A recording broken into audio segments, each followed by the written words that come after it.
Hi, everybody. Welcome back to another episode of Big Apple Hockey. The silly season is in full effect and underway, and there's been a lot of surprises already so far. Oh, boy. So hold on. I'll have that fixed in a moment, everybody. Sorry about that, because, of course, it wouldn't be a show unless I mess something up. I, of course, am your very flawed host, Mr. Marc Williams, who has not gotten on to his thing. And let's get this right for Mr. John Filkowski. Give me October, please. I know. Can we just get there? Come on. It's already exciting, but a guy patiently waiting to see if there's going to be Alex DeBrincat going to the island, Mr. Anthony LaRocco. Yeah. Jeff Marc said yesterday that as of yesterday when he made the tweet, when he talked about it, that DeBrincat's down to the Red Wings or Islanders, so he says. So we'll see what happens. But yeah, I'm looking forward to the hockey season again. Unfortunately, we're a couple of months away, but hopefully it goes by quick. Yeah, I mean, come on, please bring on the hockey season because we could definitely use it already. And of course, Big Apple Hockey Trucker hats are available. Click it in the link below. And we're having the A block where we're going to grade the Islanders and the Rangers and their offseason so far. The A block, of course, powered by SeatGeek. Use promo code Big Apple Hockey for $20 off your first order. Let's start with the New York Rangers because they made the most signings out of the New York area teams. You look at their season so far, their offseason, that is, they switch out Peter Laviolette for Gerard Gallant. Blake Wheeler, it comes to them after a buyout from the Winnipeg Jets. They signed Nick Bonino, Tyler Pitlick, Riley Nash, Eric Gustafson, and Jonathan Quick to all contracts less than $1.2 million. Phil, I'm going to start with you on this one. Is it just looking at this and saying quality and the number of the value of the contracts that they didn't overpay for anybody? But is this really an exciting offseason so far for them? I'm not going to say it's super exciting, but, I mean, they did well for the cap constraints that they had. I mean, if you want a letter grade, I'll give you an A-.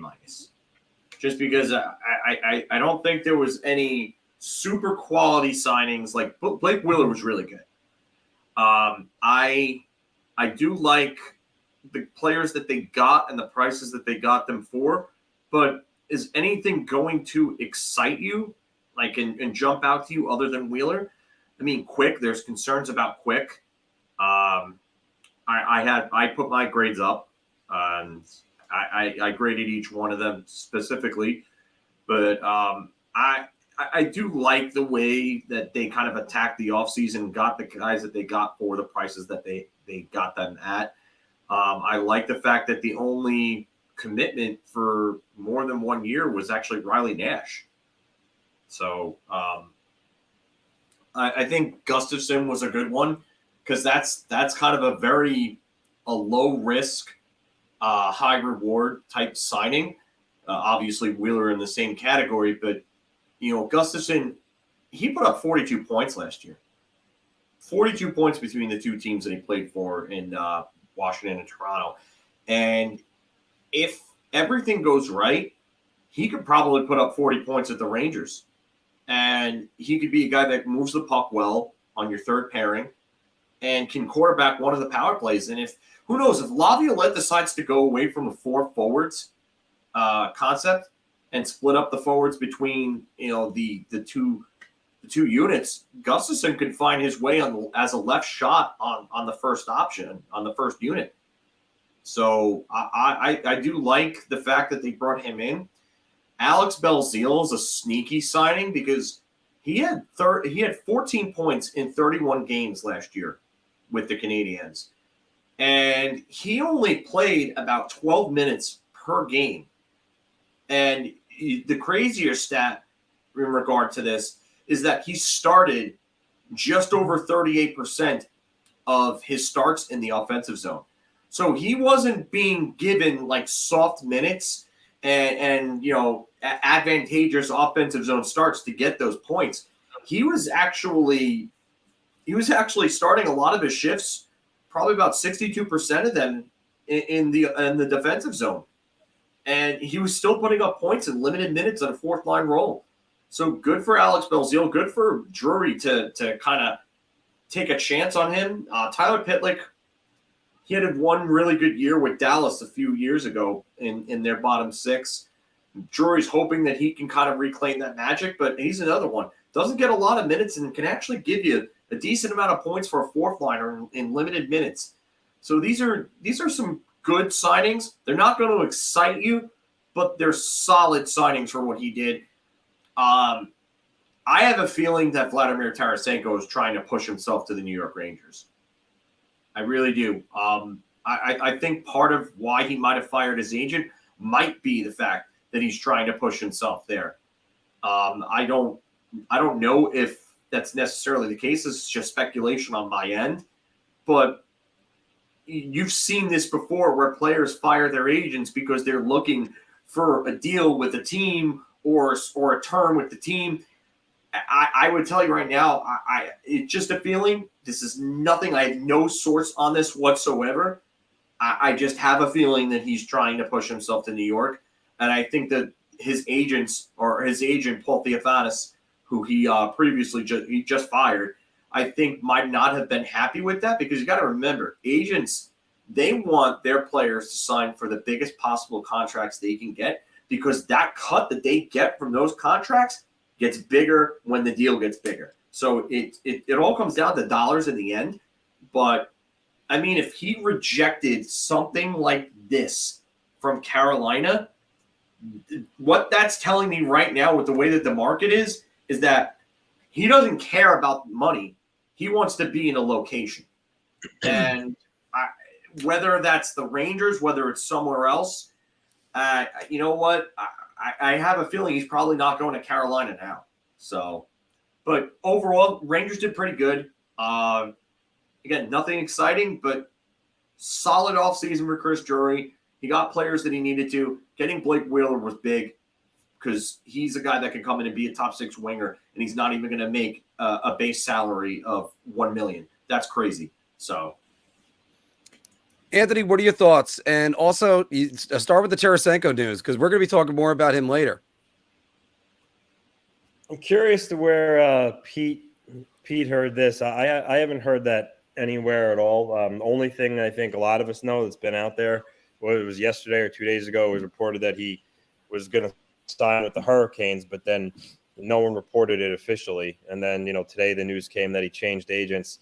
The most recent update I heard on Tarasenko was the fourth period. Pagnotta on Twitter, had a video talking about various different things. And he said the belief was that he thought that Tarasenko might still be headed to the Hurricanes. But he's like, I'm not sure. And with the change of the agent, no one kind of really knows yet. So that was the last thing I heard on Tarasenko. It's actually I can assure you, he did not. What? It's a Larry Brooks tweet. What it's was a Larry what Brooks was tweet Larry from Brooks about tweet? 4 hours ago. It says, have learned that Tarasenko had multiple offers from clubs ranging from contenders to rebuilds in the $5.5 to $6 million per category at varying lengths. Rejected all. Carolina was one, and then fired agent. Oh. Because I'm still surprised, by the way. That I didn't hear. I thought I follow Larry Brooks. I don't know why it wouldn't appear on my timeline. But anyway. Mario is saying right now, Top Shelf Hockey is reporting it. And Top Shelf Hockey is, I don't know if any of you guys have followed Spectre's Hockey over the years. Top Shelf Hockey basically does the same thing that Spectre's Hockey does. He takes the rumors that are written by the insiders and just kind of rehashes them on his channel. So if Top Shelf Hockey is hearing something, he's hearing it from somebody else. So. All right. So Anthony, going back to this. So let's say, because again, that's a big deal. I still don't see how the Rangers fit him in, but don't worry about that. Because Barclay Goodrow gone. Again, what? Barclay Goodrow moved. That's the way they would do it. Oh, okay. I thought that was something that was, because we're going to be talking more about Barclay Goodrow on the Bar Talk. Anthony, keep going. Well, anyway, Tarasenko's new representation is J.P. Parry and Pat Brisson of CAA. So those are his new agents. So we'll see in which direction that goes. But yeah, I mean, nonetheless, regardless, he's the top UFA forward available on the market right now. Because obviously not counting Patrick Kane because he's not signing anywhere until he's healthy. So Tarasenko is the main guy out there right now. There's really no competition on the free agent market, so he's the guy. I gotta assume at this point now he's going to hunker down with his new representation, and he'll probably give them direction of where he would like to be, and they'll see if they could work that out. Phil, you got some news?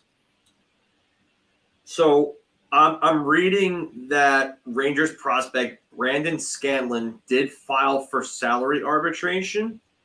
So if that is the case, that activates the second buyout window for the Rangers. So that's something to keep an eye on. Did you see what Arthur Staples said about that, though? He said it has to be a cap hit of a minimum of $4 million on that second window. I'm going to check with Steven on that. All right. So, but we'll summarize. Staples retweeted that. Yeah, because I mean, it seems like a weird workaround. I still think that we'll get it to Barclay Goodrow in a moment, but Anthony. So media is retweeting it. Okay. All right, Anthony. So the rest of the signings, though, what stood out to you? Obviously, I like the Blake Wheeler signing. He's getting up there in age. He's a little slower, but he's still a good player. 50 points last year. And who knows, maybe in New York he'll be a little bit rejuvenated, but I like the signing. He's a big body. He could still play. He's a leader. So good on them, especially for getting him at, $800,000, which they did. Riley Nash, he didn't play a single game in the NHL last year. He spent the whole year in the AHL. So for me, that signing is just kind of just depth. Tyler Pitlick, solid fourth liner. I mean, you can never really have too many of those. The one I like is Eric Gustafsson. I'm sure you guys remember a few years ago the Islanders had him on a PTO, but then they couldn't fit him in, and he ended up not playing for him. But he's a good offensive defenseman, a guy that has the pedigree. He had that career year in Chicago, 60 points. Last year between Toronto and Washington, he did real well. He could quarterback a power play, like Phil said. He's got a good shot.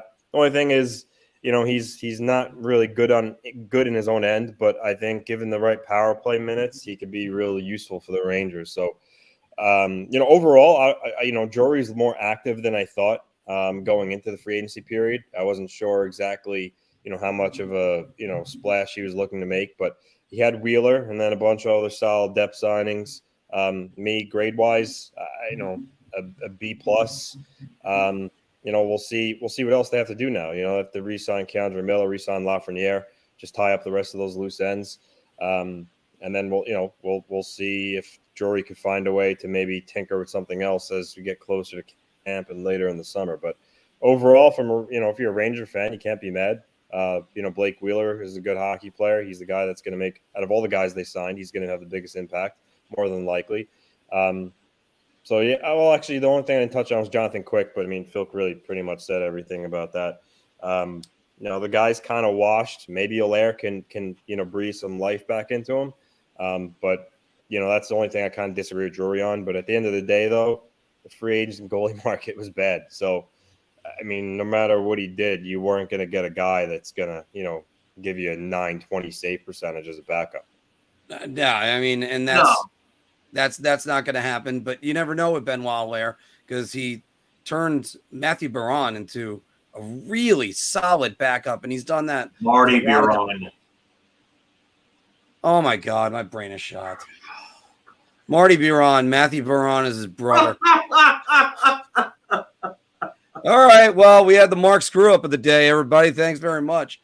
By the way, we'll be getting to the Islanders grade in just a moment. My grade on the Rangers. Biron was a player. It's not like you completely crossed Justin Bieber. Former Islander, former Florida Panther. Yeah, but I mean, Marty Biron. I love Marty Biron, and he's a fellow 43, and I did him dirty right there. I'm just gonna get to the end of this. My grade is B plus.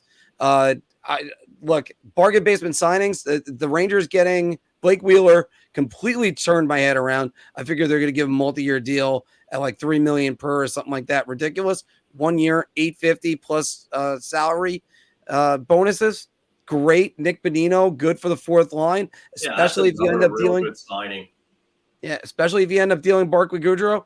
But again, let's go back to Blake Wheeler for a second. What's the one thing you say the Rangers have been lacking, Phil? Leadership. Yeah. Blake Wheeler was the captain over in Winnipeg, and it really good relationship with Trouba too. Yeah. So maybe take some weight off of Trouba. You don't have to give him an A. Just, everybody knows he's a good leader in the room, and then that's about it with that. All right. Going across to Nassau County, and let's grade the Islanders offseason so far. They haven't made much signings until today when they signed Julian Gauthier and who are the other two? Carson Kuhlman and Brian Pino. Kuhlman. Yeah. Kuhlman. Yeah, right. Pino. Okay. I mispronounced Pino, but Anthony, come on. The big headline is locking up Ilya Sorokin to an 8-year deal. Now you don't have no Islander fan has to stress at all for the next year on this. Go into the rest of it. Scott Mayfield to a 7-year deal. Pierre Engvall returning at a 7-year deal. Both of them fairly cheap, but the term could be a little bit of a worry.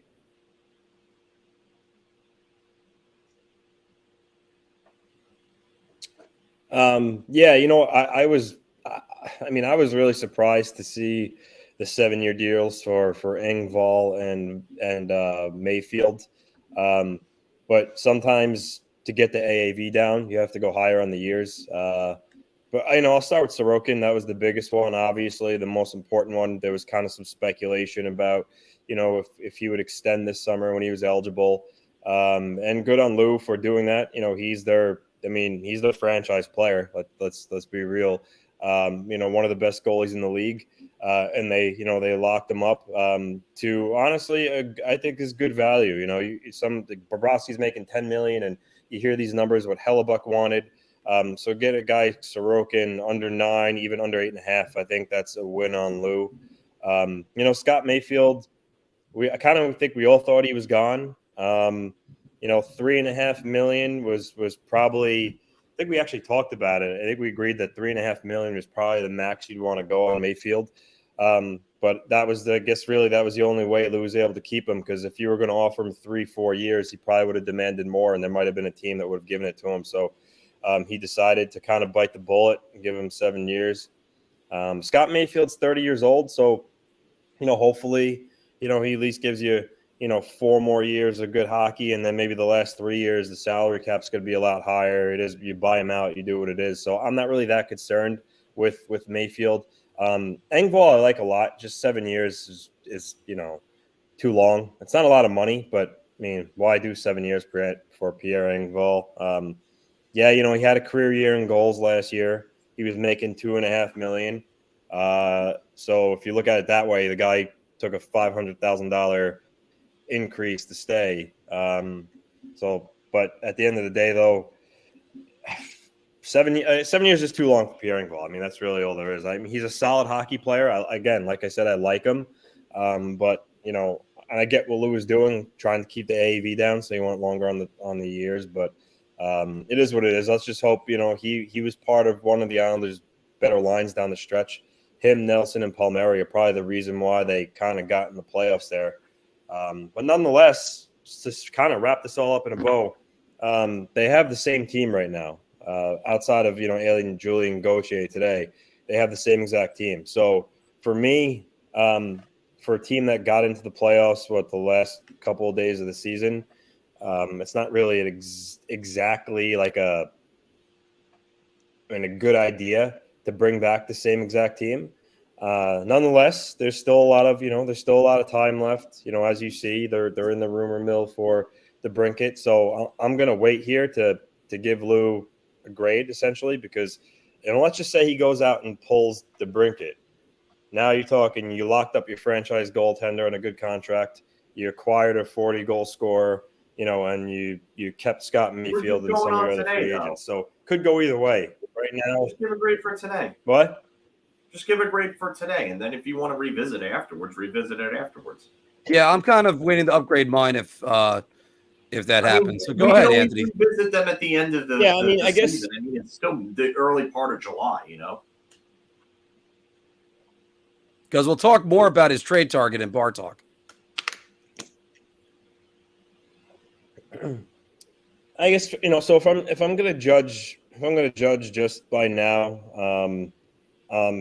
I'll give it a C. If it weren't for the 7-year deals, it probably would have gone much higher because the Ilya Sorokin contract, that, like I said, that was huge and that was really good. But I guess just because he hasn't done anything else really yet, I'll go C. But that could change depending on how else things go here. Ooh, update. Steven just posted a tweet in regards to that $4 million AAV minimum requirement. Okay. So the MOU from 2 years ago states that the minimum requirement is a $4 million AAV was for 2020 alone. Based on CBA Article 11.18, it's 4.58% of the salary cap, which would be $3,008,220. Okay, 300. Either way, not enough for Gaudreau to be eligible for the second buyout window. Okay. Yeah, so it's still not, but it's a interesting wrinkle because it's actually not $4 million flat. It's 4.58 of the salary cap. So again, Arthur Staple is correct. He is correct, but not fully correct. All right, back to the Islanders, Phil. What do you think about their offseason? I gave them. I was going to give them a D+. I'm going to go to a C-. The reason why I'll give them a C- is because of the Sorokin deal. The Sorokin deal is a phenomenal deal. You just got a top 3 goaltender in the league for what, $8.25 million. That's great. And if Igor Shesterkin's deal looks somewhat like that, then Ranger fans can thank Lou Lamoriello in 2 years when that happens. So I do like that deal a lot. I think that's a great deal for them. They locked up an elite goaltender for a long time at a real good rate. The other deals, I really don't care for much. I like Mayfield's AAV. I don't like the years. I don't like 7 years for a 30-year-old defenseman who's going to have a lot of wear and tear on him, plays a pretty tough physical game. Who knows how he's going to be towards the end of that contract because of all the mileage he's going to put on his body. Remember, he's played a lot of games. I like Engvall at 3, but as Core said before in that comment that I posted, that deal is the Islanders' equivalent of the Barclay Goodrow deal for the Rangers. It's slightly lower in AAV, but 1 more year of term, and they gave no trade protection. And remember what I said last year, with a free agent like that, you've got to win on one of the 3 fronts when it comes to a player's deal. If you're not going to give them the term, or if you're going to give them the term, you got to have a lower AAV. I would have liked even lower than 3 for that if you were going to give him 7 years. They didn't get under 3 for that. Not really a fan of that at that point. If you were going to give him the term and the higher AAV, then you can't give him no trade protection. They gave him no trade protection and a 16-team no trade list. And then 7 years is just way too long for a bottom 6 player. I said the same thing about Gaudreau. I'm going to stick to my guns with Engvall. It's just way too long for a bottom 6 player. I felt like there were other players available, and the Rangers showed that there were other players available that they could have brought in at some pretty reasonable prices. So I think the Islanders missed some guys. I would say C-. I like the fact that they brought their guys back. I don't necessarily know if that was the right move because they haven't won with this group. So I thought maybe Lou could experiment with bringing some guys in and maybe making some changes and doing something like that. but I get why Mayfield was brought back, and Engvall did play very well for them down the stretch. So I understand it to a point, but at the same time, if something's not working, continuing to go with it is kind of like the definition of insanity, you know? Like it hasn't worked for the Islanders for a few years now, probably like 19, 20, 21, 22, 25 years now. So well, 2 of those years they were in the conference finals. The game away from the Stanley Cup. They still didn't win. You might have to change something up here.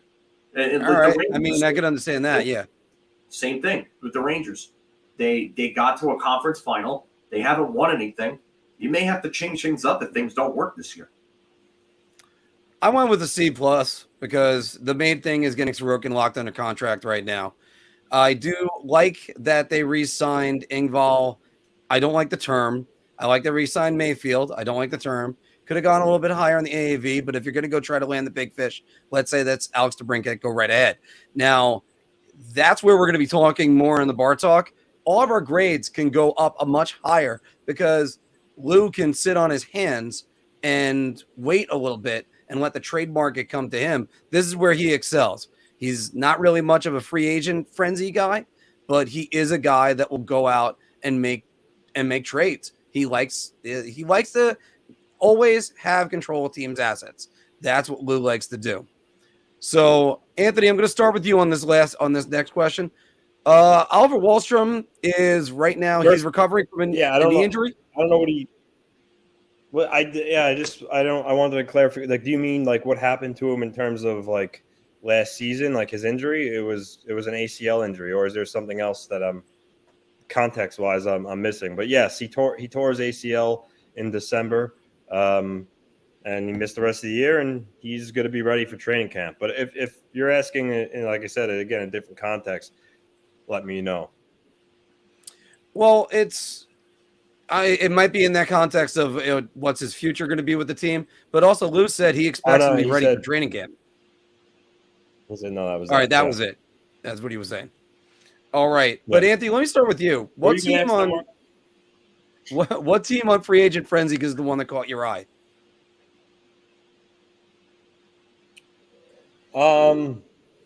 Detroit did. I would say Boston did a little bit. And then also, like, on the opposite end, I mean, aside from the Islanders, we know they didn't sign anybody, but Vegas didn't sign a unrestricted free agent either. I thought maybe, they always kind of tinker with the team, even though they're coming off a cup win. They were relatively quiet on that side of things. Phil, what about you? What team caught your eye? I'm going to say Arizona. I'm surprised that they added as much as they did. Like, when they went out and signed Jason Zucker, which is like, okay, like they're actually serious. So they bring back Nick Bukestad, which is cool. They go out and they get Sean Dursey, which I was really surprised that they went out and did. I mean, and then you bring in Alex Kerfoot. Now, it looks like they're really actually starting to try to build around the young players that they have. Maybe you see a Logan Cooley this year. I'm not really sure. I think I heard that he was going to go back to Michigan. I heard that he was committed to Michigan too. Yeah, but I mean, maybe by the end of the year you see someone like him. But they look like they're finally starting to add some pieces and start to get serious about trying to contend. So maybe that's the aspect of possibly being relocated, factoring in. I liked Anaheim. They went out and got Killorn and Gudas. They went out and got 2 players that will definitely change the culture of that locker room, bring in some leadership, some grit. And then, so you're just doing that. And I'm going to be updating these throughout it and having. No, but you had another one that was like a what? I have to give mine, and that's going to be the Nashville Predators. The Nashville Predators were a team that really, I was shocked. This is not I thought Barry Trotz was just going to run Dave Poyle's plan all over again and focus on defense. And it looks like they're going to go to an offensive philosophy.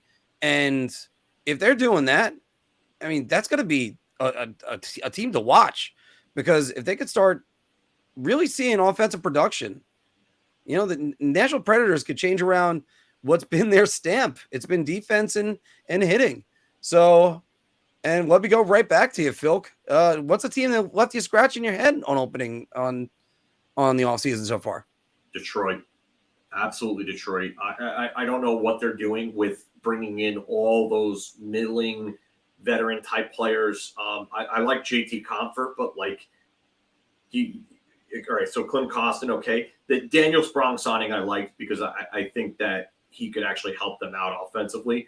But like Justin Hall, Christian Fisher, Shane Gostisbehere, are we abandoning a rebuild, or is the Yzer plan still going on? Or what's the deal here with Detroit? I'm really confused right now. By the way, we're going to be talking more about Detroit in the Bar Talk segment. Anthony, who's the team that got you to scratch your head a little bit?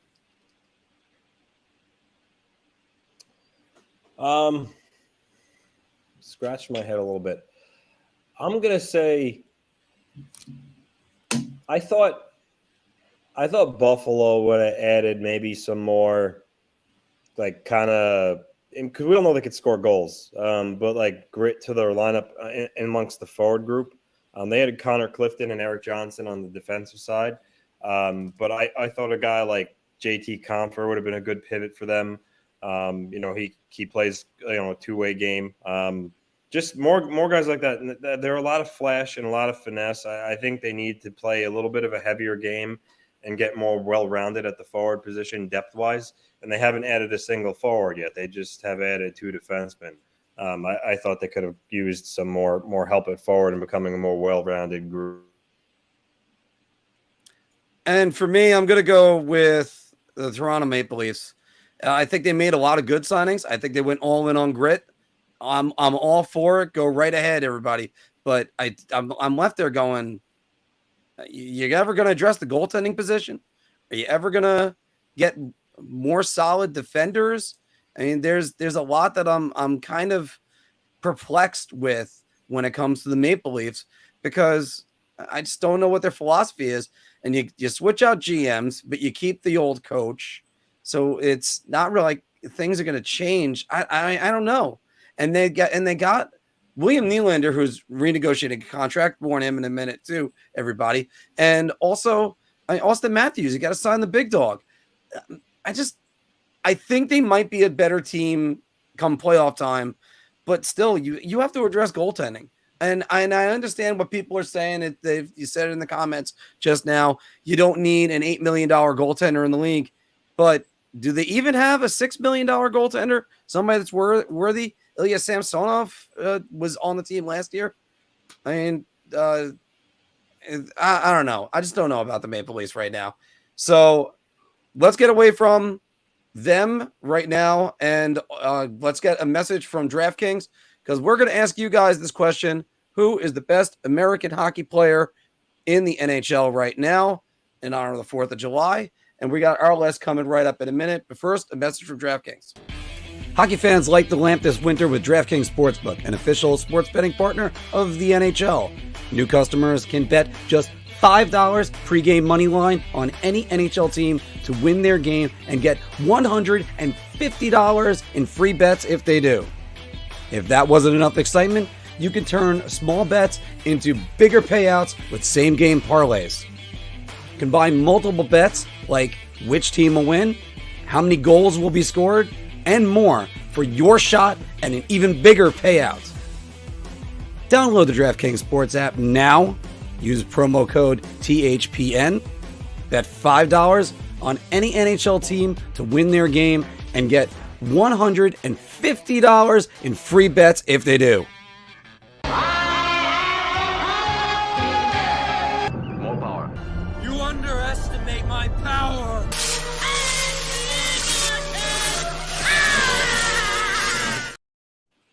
So everybody, for the B block today, where it was just America's birthday, July 4th, let's celebrate by talking about great American hockey that's been played the last few years.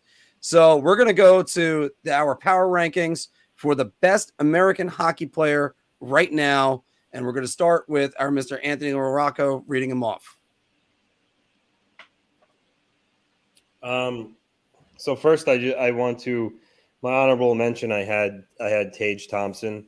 Hell of a year in Buffalo. I mean, he was dominant at times, and for a guy like his size to possess that skill and skating ability is impressive. Usually, a guy that big is a little bit of a slug.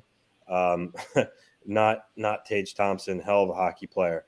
I also want to give a shout out to Adam Fox, because when I was making this list, I was just like thinking of like forwards and whatnot, and I totally forgot about him. And then I saw Phil had him up there. I'm like, well, I'm not going to reformat things now, so I'll just go with what I had. But I totally forgot about American defensemen. So number one, I have Jack Hughes. I think Jack Hughes, 99 points. He just was in control of games for New Jersey this year. His speed is elite. His edge work's elite. His stick handling, his passing ability.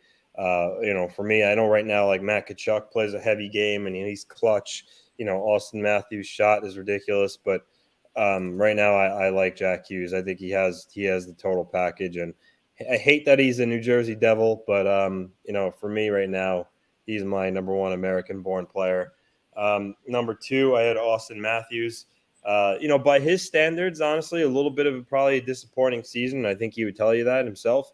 But this is a guy that possesses the best shot in the National Hockey League, in my opinion, in terms of like release and wrister.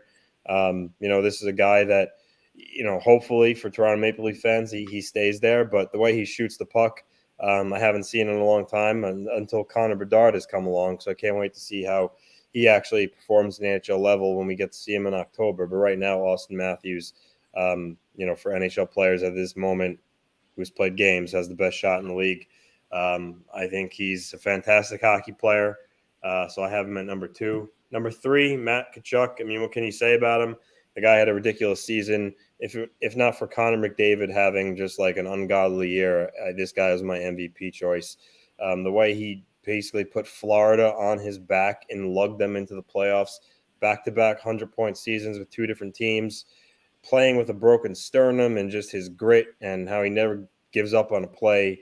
How can you not love this guy? And that's one of the reasons why, a guy in this year's draft class like Leonard, a lot of interest in, because, models his game after Matt Tkachuk. So Matt Tkachuk, hell of a year.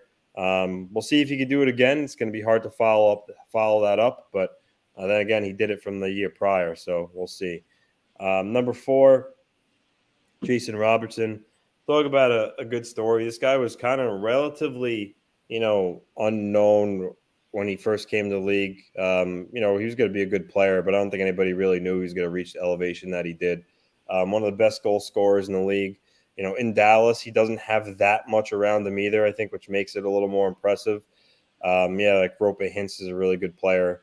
But Joe Pavelski, but Jason Robertson really drives Dallas and makes them go. He's only going to get better. He's still young.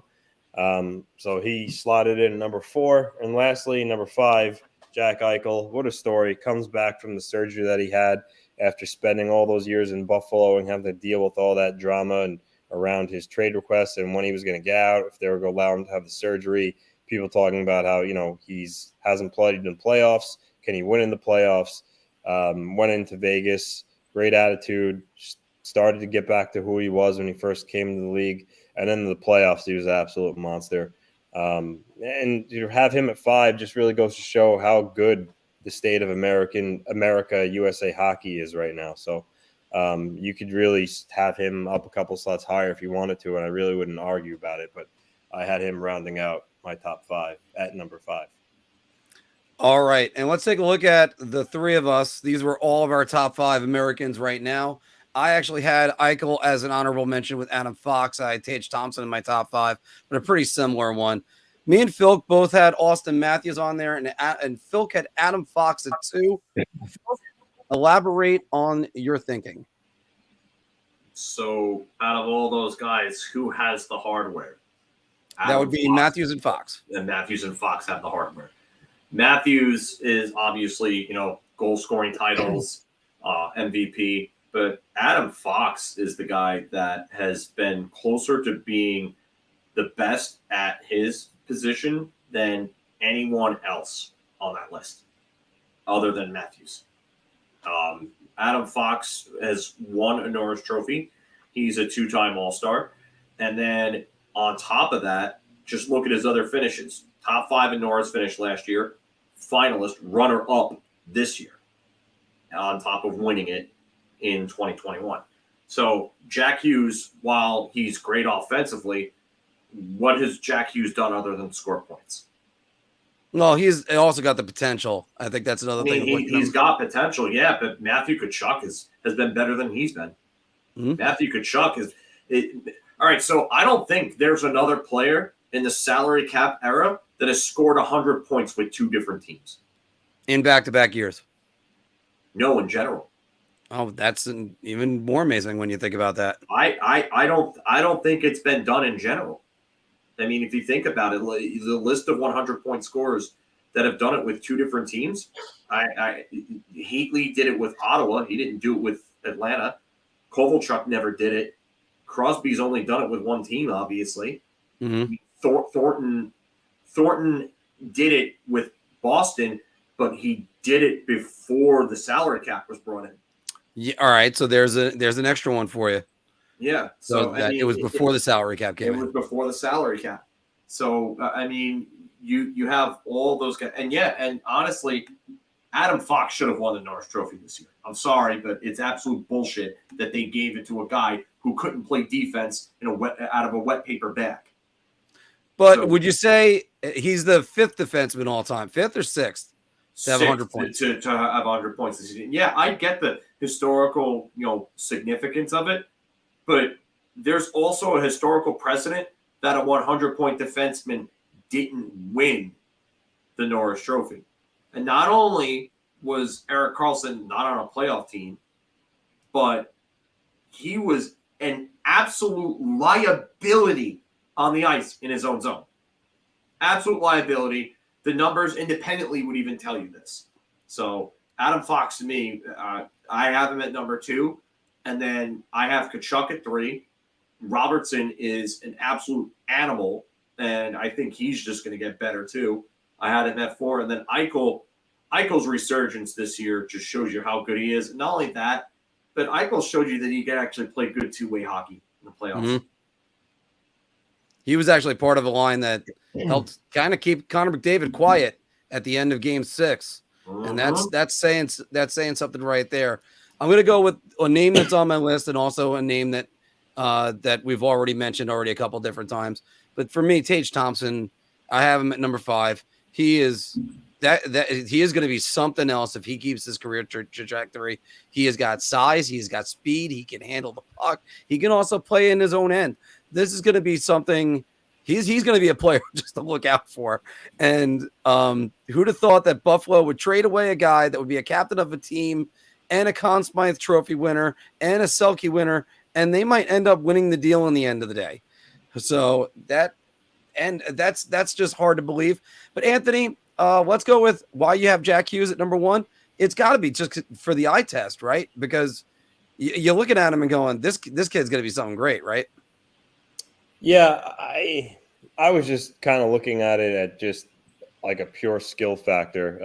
When you watch him play, I mean, obviously then like physicality or being a defensive prowess, he just makes just everything happen out there. Like I said, his skating ability, his passing ability, his stick handling, his deceptiveness. He's not,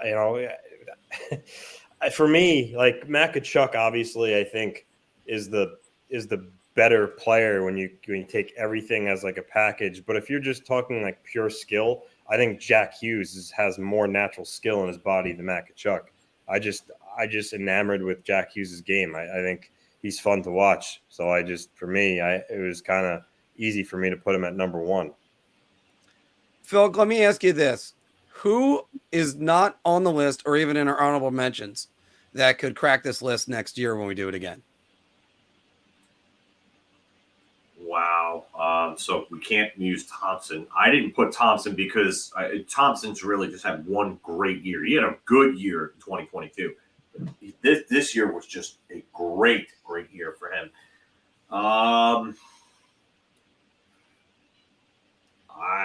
I don't know. I mean, I don't know if there's anybody. I mean, I would say maybe Johnny Gaudreau, if he rebounds, could be another one. I mean, he had 114 points in 2022, 41-point drop in production going from Calgary to Columbus. And Columbus, I mean, if Adam Fantilli is playing with Johnny Gaudreau and Patrick Laine, could you imagine what that line could do to teams?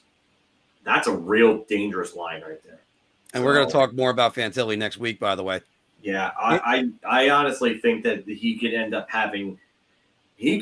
being the guy that wins Rookie of the Year for all we know. We all think it's going to be Bedard just because we think Bedard's going to score 35-plus goals and 80-plus points or whatever. But Fantilli, I mean, he might have walked into the right spot at the right exact time.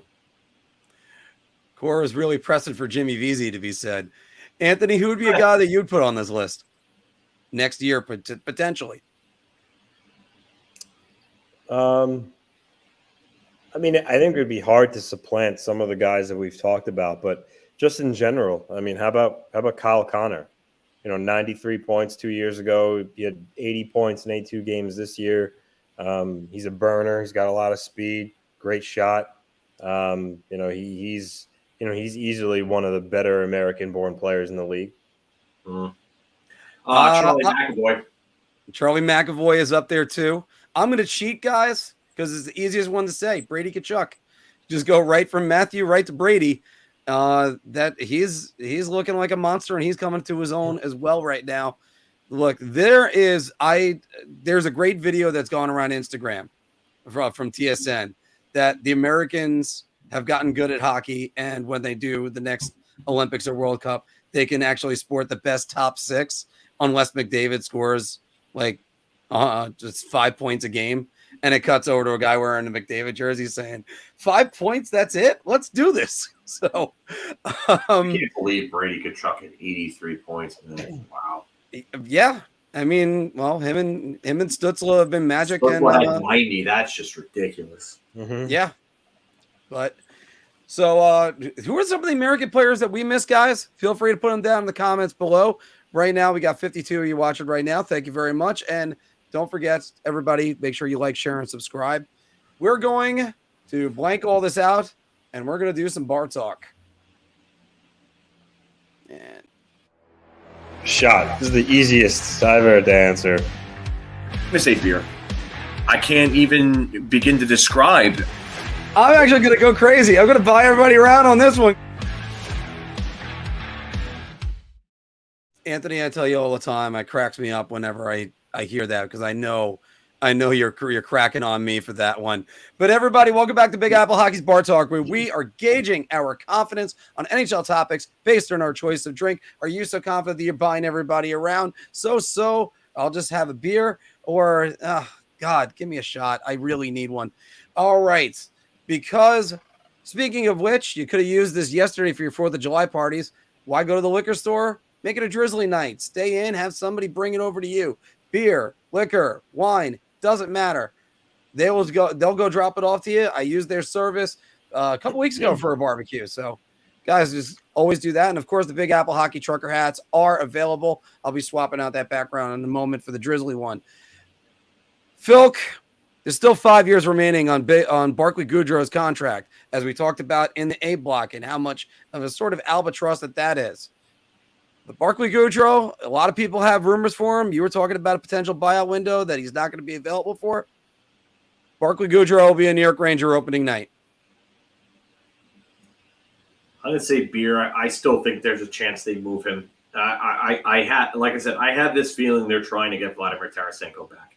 And if you're Chris Drury, Ranger fan, James Dolan, whoever, you bring back Vladimir Tarasenko to this roster that has Blake Wheeler on it as well, and you're looking at this team a lot differently than you are right now, week ago, whatever. So I do think that they are going to try to move him. They may have to give up something to do it, but I think they're going to move him. I don't think it's going to be as much because we've seen guys with worse contracts move for less recently. So I think I'm going to say beer, but I would lean towards shot, but I'm going to say beer just because I think there is a possibility, but he could end up getting moved maybe even after opening night in some sort of cap clearing move. Anthony, what do you think? Beer. I mean, it doesn't appear as though they'll be able to buy him out, but there's still a possibility they trade him. A lot of times, after the first week or two of free agency, things settle down, and then come September, training camp, you start to see a little bit of a flurry of activity. So it's not impossible that they move him in that window, or maybe even shortly. Who knows? But I think there's always possibility of it. And honestly, I think what it comes down to, what are the Rangers willing to give up? Are they willing to give up, a second-round pick in 2024? That's up to Chris Drury, but it's possible that Gaudreau moves. I'm going to buy around on this, guys. I'm not convinced. Sorry. There it is. Everybody keeps talking all the time about how, they're gonna buy out Barclay Goodrow. They're gonna trade him. They're gonna move him here. They're gonna move him there. I think that's almost an unmovable contract. 3.6 million for a fourth line player, fourth line winger. Maybe he can go up to the third line. Gerard Gallant had him playing on the first line at times. I really like Barclay Goodrow as a player, and I'm not even convinced Chris Drury wants to move him. And that's maybe not this season. Maybe he'll wait till next season and do it. I just don't. I don't see it happening. I just don't, because I'm not convinced that they can do this. So even though all signs point to it that they're going to move him, I don't see that one happening. And by the way, according to sources, the Islanders and the Red Wings are the two front runners to land Alex DeBrincat from the Ottawa Senators. Mr. LaRocco, the Islanders need to land Alex DeBrincat. Everything Lou has done over the last little while, despite, some certain players, they still got youth on their team, but some guys are getting older. He's still trying to win now. So being the fact that right now he has the same team coming back and the guy's trying to win now, you need to acquire Alex DeBrincat, because if you don't, who else is out there that they're going to get right now? I mean, Willie Nylander's probably not going to move. Free agency, there's really nothing. Trade targets aside from that, I mean, there's not really many guys out there. You heard about Lindholm earlier, which surprisingly he's still a Flame. Scheifele, but these guys are also centers, which they don't need more of. And it's looking like, and anything can happen, it's looking like these teams might keep those players and, hold on to them, try to re-sign them, trade them at the deadline. It is what it is. So the point is, there's not many other guys out there. The Islanders can't come back with the same exact team. I could see if they if they went far and they wanted to give it another run, keep the same group. But, like I said, they made the playoffs at the, very end of the season. There are other teams that are getting better behind them. So if the Islanders want to, try to get a top 3 spot in the Metro and be like a playoff team that's in that, you never have to worry about it. It's December, January, you're just going to get in when playoffs come time. They need to get a guy like this. And the market right now is kind of bare outside of him. So Lou needs to get it over the finish line. So, Phil, what do you think? Well, Do human beings need air to breathe? By the way, Anthony, I'm sorry. Did I actually get a round out of you before you said you got the round in just as I said that? I thought you already said it. My apologies. Yeah. Phil, you're saying, and I think I know words that are about to come out of your mouth. Come on. There you go. There it is. There you go. There you go. All right. I mean, it's not like I've been saying that the Islanders need to acquire a natural sniper for like 10 years now. But, yeah, let's just throw this question out there. Exactly. I think this should have actually been the question. Can the Islanders acquire DeBrincat? We're going to get into that in 1 second. A lot tougher of a question. And I think that's actually a very fair question, because I don't know if they have the assets to do so at this point. So I'm going to make it a hat trick, guys, and it's going to be a round as well, because there's a lot of moving parts that have to go into this. First, let me buy the round. But Lou needs to do this. I actually think he does need to do this, and I think they do have plenty of assets as far as they have all their draft capital, except for 2 picks in the next the next draft and 2-3 years from now, 2026. And that's plenty of draft capital to go get it done. Now, how much you're going to have to deal? Chicago got what, a late first round pick and an early second round pick, or that was it that they got for him. This could be the Islanders could get this done, but they're also going to send back JG Pageau, so that might, I don't know, is that going to sweeten the deal, Anthony, or is that going to hinder it? Are they going to have to give it more? You know, it depends. Ottawa's a team that's, you know, they took some strides this year. You know, they're coming out of a rebuild. They do got a lot of good pieces. So I don't know, like when they trade for DeBrincat, I don't know if they want futures. They might want a player that can, you know, help them now. I don't think they're looking for futures. Yeah, they'll probably go first round pick. Gabriel Perreault, I can tell you that. They'll get a first round pick from whoever trades for him. I think that's a fact. But I think they want a player or players that could step right in the lineup and help them for this coming season. You know, there was talk about when Tarasenko was rumored to sign with the Hurricanes. They were saying that he was either going to go to the Hurricanes or the Senators. So clearly, the Senators are trying to win. So I don't think they're going to trade DeBrincat for future assets. I would be surprised if they did. Can this be a waiting game that Lou can wait out other GMs on this one? Well, no, I mean, because so if you go by, let's say what Maric's saying, there's two teams involved, the Red Wings and the Islanders. He can't just sit there and lay back, because if, let's say, the Red Wings are aggressive and try to get it done, the Senators aren't going to be like, oh, you know, I have to wait to see what Lou's next move is going to be. So no, I don't think Lou could sit there and wait to September at all. My kind of question with Detroit is that if you look at, you know, the Senators' track record with trading their stars, like Mark Stone went to Vegas, Erik Karlsson went to San Jose, you know, Duchesne went to Columbus, Pageau went to the Islanders. So they show no recent trade history of willing to send their guys within the division. So, I mean, I'm sure they'd prefer to send DeBrincat not to Detroit. If it turns out to be their only option, then sure, maybe they do it. But I don't think they want to trade Alex DeBrincat to the Detroit Red Wings, going by their previous, like I said, their track record.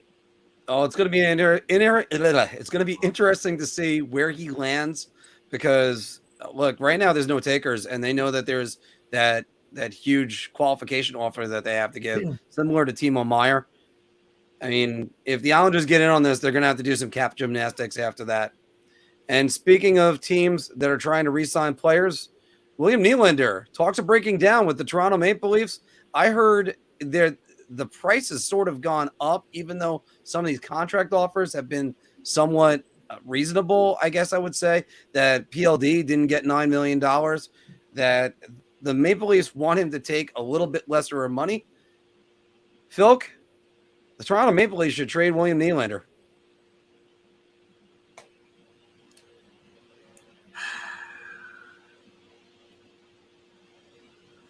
I mean, he's probably the one guy that they can move and get good value for.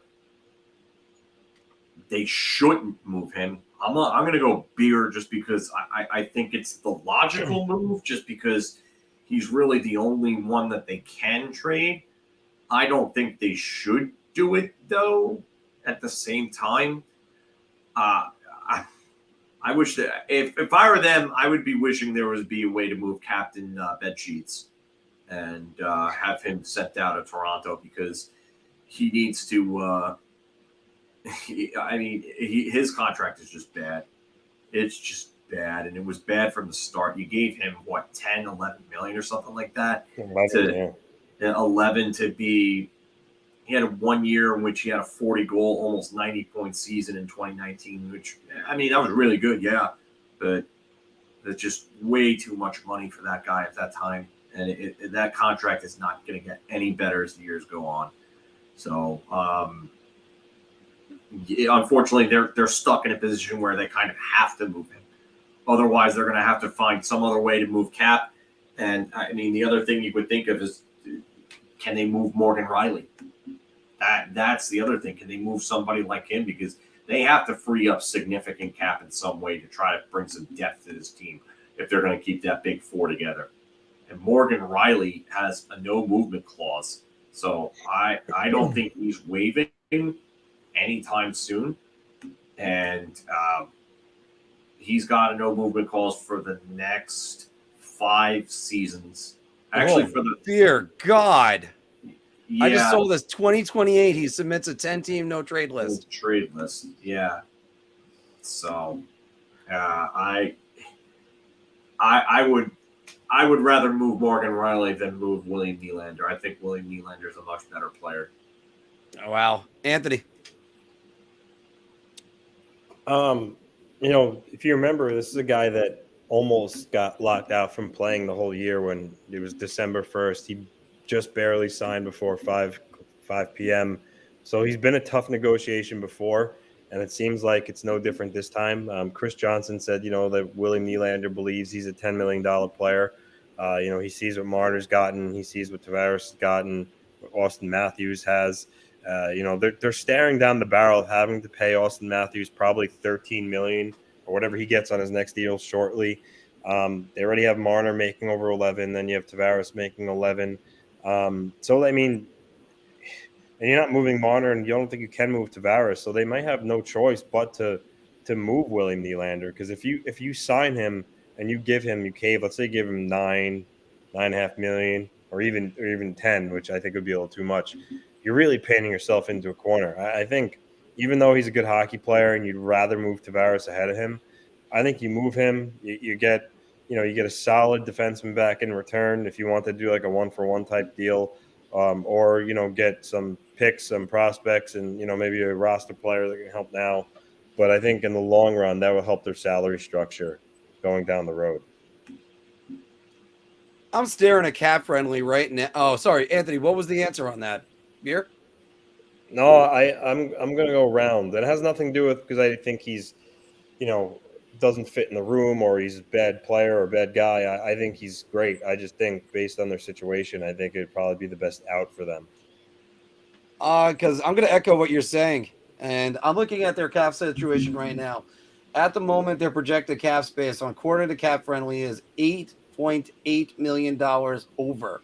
Now, there's still other contracts and moving parts right now, so it's not exactly set that in stone. 13 forwards under contract, too, which is ridiculous. They have 13 forwards under contract, Phil, and of those 13, 10 are making over $1.1 million.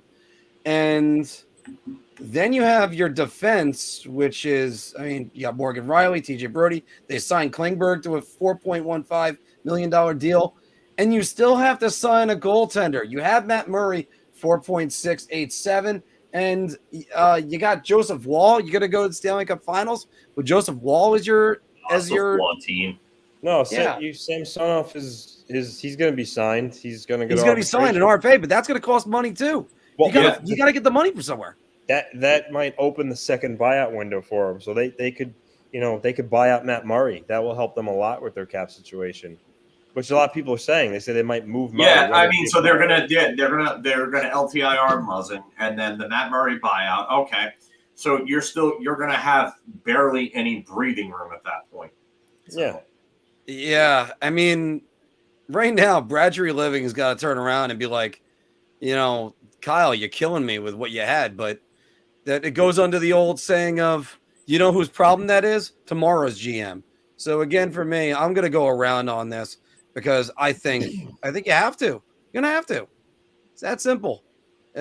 Move them and get something else. You got to strengthen up your defense. You got an overabundance of forwards. And if you think he's too finesse and you're trying to go with the grit model, that's what you might have to do. Now, I like him as a player, by the way. I don't know what his future is with Toronto. But no team was more active during the free agent frenzy than the Detroit Red Wings. That was the team that Phil was saying he was scratching his head just thinking about. They acquired Daniel Sprong, JT Compher, Kotzen. It's Kristen Kosten. Yeah. Clem. Shane Gostisbehere, Fisher, Hall, and Lyon. Alex Lyon, who had a great run at the end of the year with the Florida Panthers. Anthony, the Red Wings had the best offseason so far. So I know a lot of people are kind of, but Phil had mentioned raising an eyebrow at Stevie Yzerman here. I mean, I like the moves they made because I think the Red Wings in the past have been a little easy to play against. JT Compher is a solid hockey player. He's going to make them better. Daniel Sprong, which I don't know why Seattle bought him out. He had a real good production for him last year. No, I don't think they bought him out. I think they didn't qualify him. Sorry, yes, you're right. My bad. They didn't qualify him. Became a free agent. He's a good ad. Shane Gostisbehere, we all know him about the defensive side of things, but he can quarterback a power play, chip in. Klim Kostin, he had 11 goals for the Oilers last year, so he's just a solid player, plays a heavy game, can chip in. And I think sometimes for teams to take the next step, it's not necessarily about getting these trading for Alex DeBrincat. It's not always about trading for the sexy names, just adding solid hockey players to go along with your higher end players, the Lucas Raymonds of the world, the Moritz Seiders, Dylan Larkin. So I think the Red Wings are going to be a better team. I mean, you could say maybe they overpaid some guys and whatnot, but the cast of characters that they added is going to make them a better hockey team. I have no doubt in my mind about that. So again, what they paid them, all that aside, I think they became a more well-rounded hockey team with more depth and stronger in other areas of the ice. All right, so that's around, Anthony? Not around, because other teams Okay, had beer. good things too. So beer, but I do like what they did. All right. Phil, what do you think after hearing that? I say shot. I see a team that's on the and it's not necessarily a bad offseason, but to say they had the best offseason, I don't even think I don't understand how anyone could even argue that, because they deviated from a plan that they had, and I don't see. I see some of these guys making a difference, but it seems like they're just kind of abandoning their rebuild to just kind of accelerate things, and they don't have the quality of team to accelerate it the way that they're doing it. I think it reminds me a little too much of the Rangers and what the Rangers did, but I don't think they're as highly skilled of a team. I think they'll be tougher to play against, and they'll definitely compete for a playoff spot. I thought they were going to surprise last year, but they didn't. But I think this is definitely a year where they could take a step forward. But I just don't see why you go ahead and you kind of abandon things. Maybe you add a couple small pieces, but to go out and completely waste your cap space and now. So let's look at Detroit right now, cap-wise. I mean, they're one of the teams that's in on Alex DeBrincat, but it seems like they would have to send some sort of salary back the other way. Yeah, I think they have a little over $9 million available. Yeah, 9.894. They're just under 10. They're just under 10 million in cap space.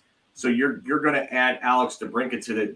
I mean, if you want to have breathing room to do something during the season or at the deadline, you want to make sure that you have cap on top of that. So, to me, Yzerman went and added Sherratt last year, and for me that was like, okay, I kind of get why they did it, but they overpaid. I wasn't really that high on it. Now they go out and they add Gostisbehere. I get it. You need a guy that. I mean, I thought Moritz Seider was a good enough power play guy, if you ask me. I don't get why you needed to go add Gostisbehere on top of that. Justin Hall, I really think that he got tremendously overpaid just because he played in Toronto and his name value's there. If you ask me, out of the two defenders that make the $3.4 million between him and Wallman's way better than he is. Olimata's another one. I really don't think he's worth $3 million anymore. But again, it kind of like, I'm asking myself here, like, what are they doing? Ville Husso, I totally got why they did it. That was a decent signing. They didn't break the bank on him, but again, he's not a top tier starter.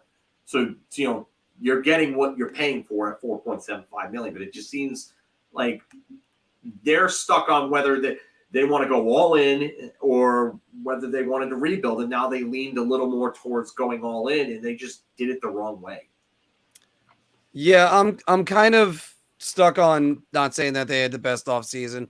I'm not exactly high on them either, but I'm not against it. So Anthony, I'm gonna go beer for that.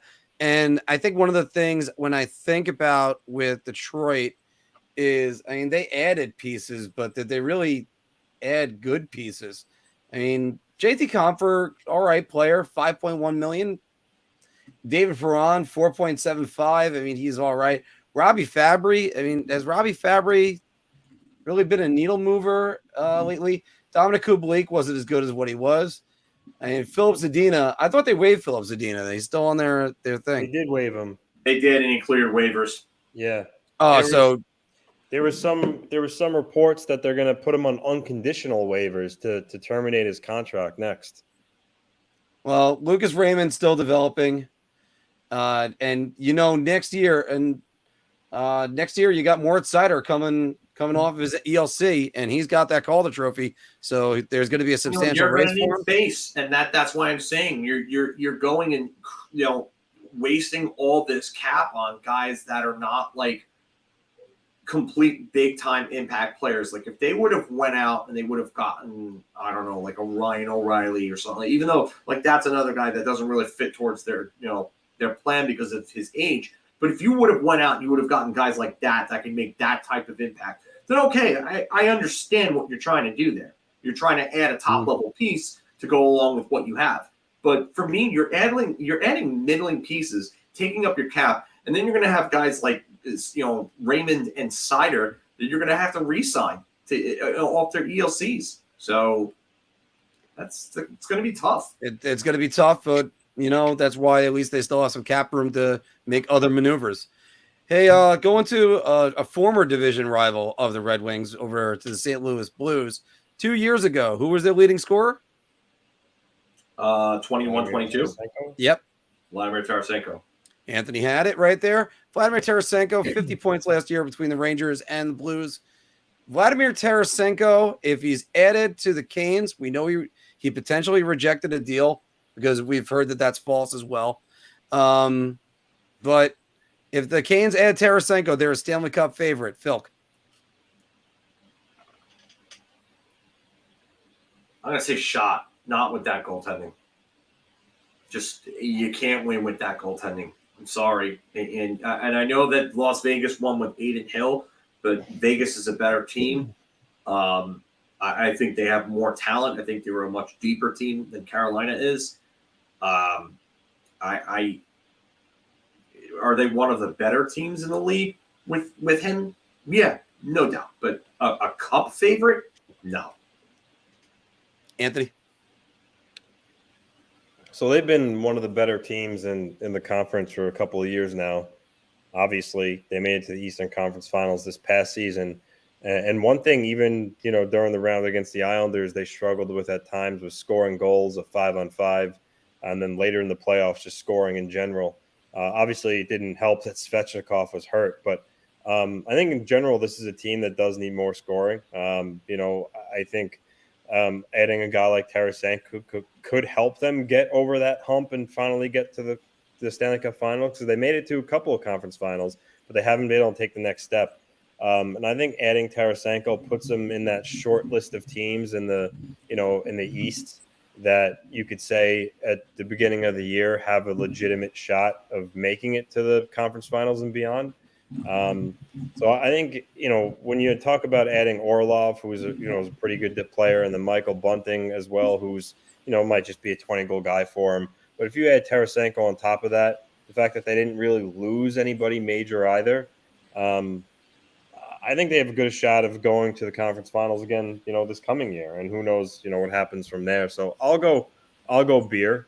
I hate that this team's in our division. They always give the Islanders fits, and they're just a hard team to play against. And getting Tarasenko would just make them even better. I would hate to see it. They got one of the best coaches in the NHL. They have one of the best systems that they run. They have players that they can swap in and out, and they all play well in that system. I just look over Vladimir Tarasenko and just go, what does he really add to the Hurricanes? 16 goals last year. And I think I kept on saying that he didn't have to be a star when he went to the Rangers. but he just had to be like a contributor. He really didn't contribute that much with the Rangers last year, especially towards. I mean, there's just times where he looked completely invisible out there. I don't know how much he has left, and he's only 31 years old. Yeah, I just don't know how much he's got left. How's that shoulder? How's everything looking for him? And this is a guy that had 85 points 2 years ago. There's no reason to believe that he can't do it. I'm just not sure. So I'm gonna go shot as I said for that. I think they might be there anyway. They might be a Stanley Cup favorite. I just don't think it matters as much with or without him.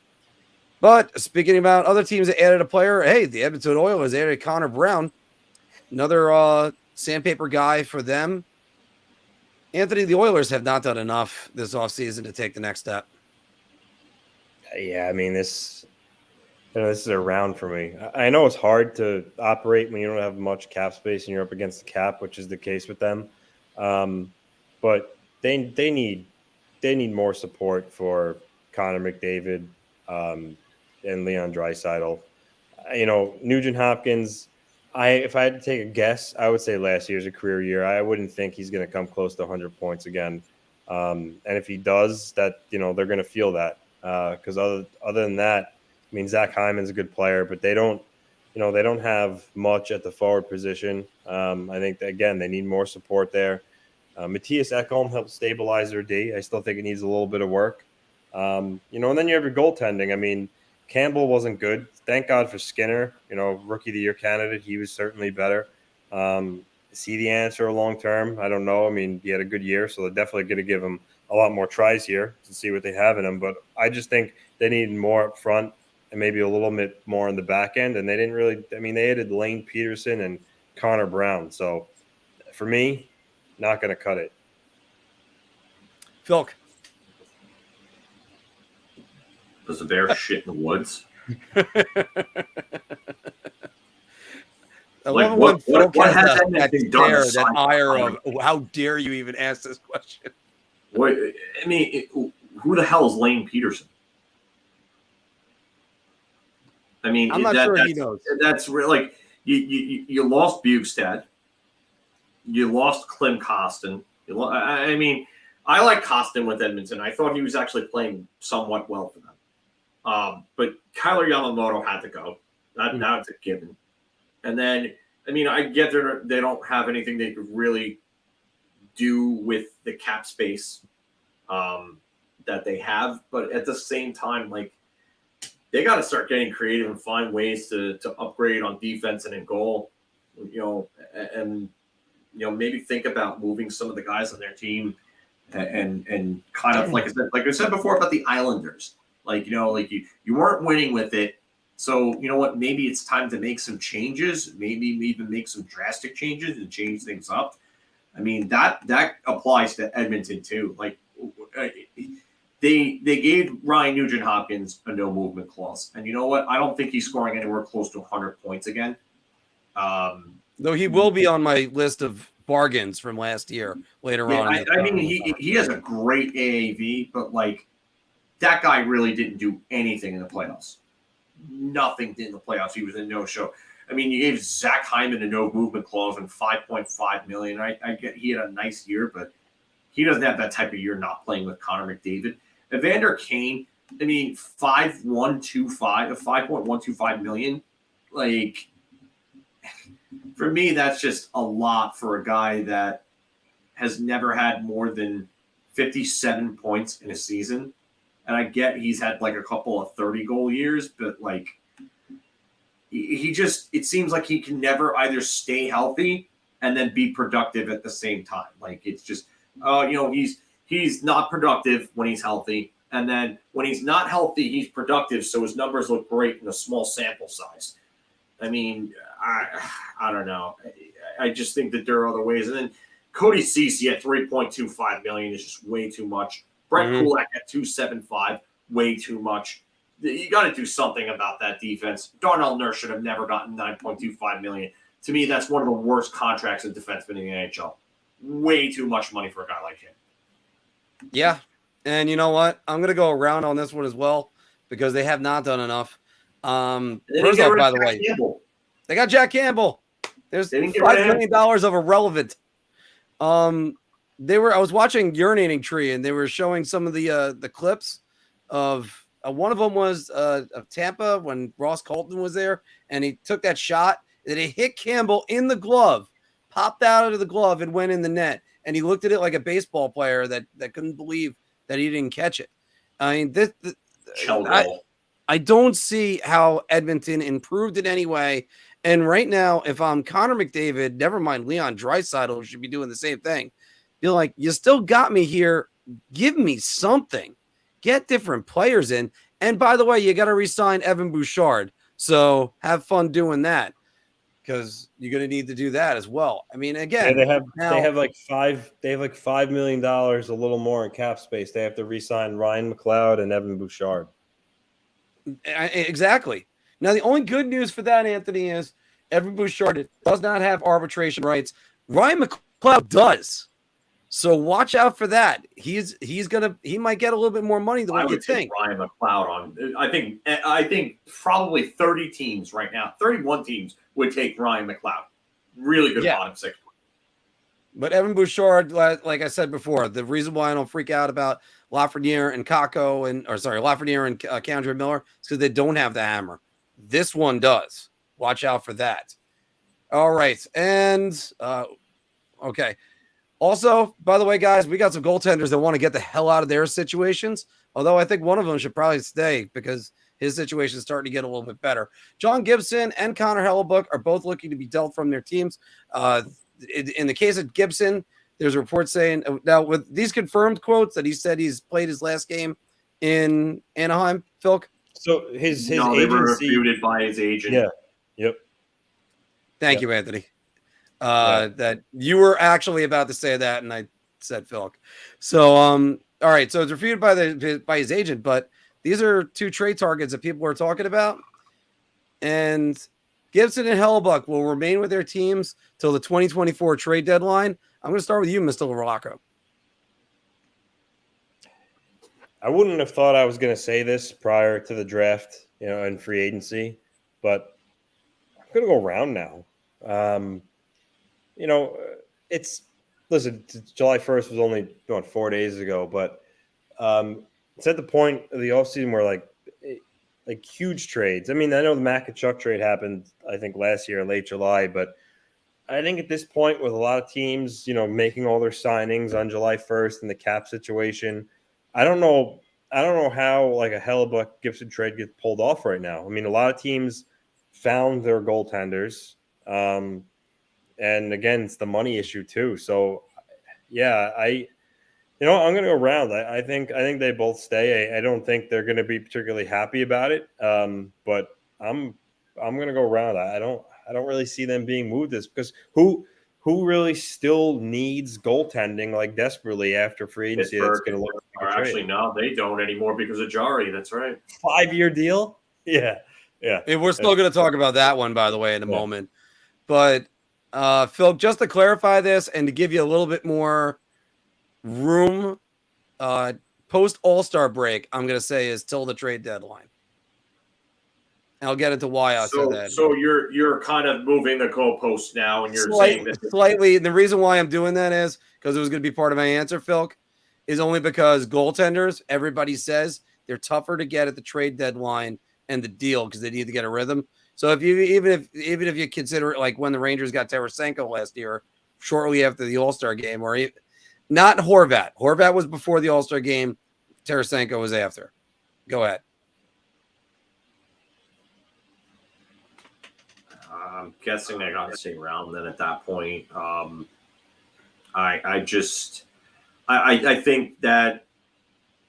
think Anaheim is actually going to want to try to win some games. Fine, call me crazy, and I know they only added Killorn and Gudas, but I do think that they're going to try to want to win more games. And I think that they're not going to look to tank intentionally. I think if they start really losing badly, then I think you'll start seeing them flame out, and they'll start looking to move assets then at that point. But I think Verbeek is kind of done with just sitting back and being idle and letting things unfold and then getting draft picks and high draft picks and stuff like that. Hellebuck is an interesting situation because his contract's bigger, and it's also going to be a lot harder of a fit to get him because I think he's going to cost more. So goaltending markets are volatile. They're the hardest to predict, and they can change in seconds.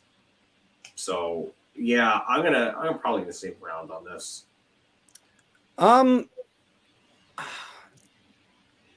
Since it's the word "and" is in there and everything, all the stipulations that we said, I gotta go shot.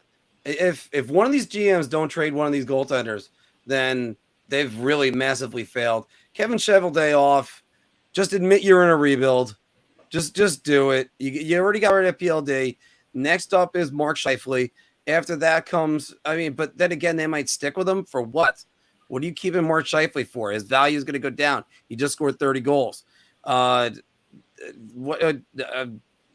Ehlers, got to get rid of him before there's any dip in his value.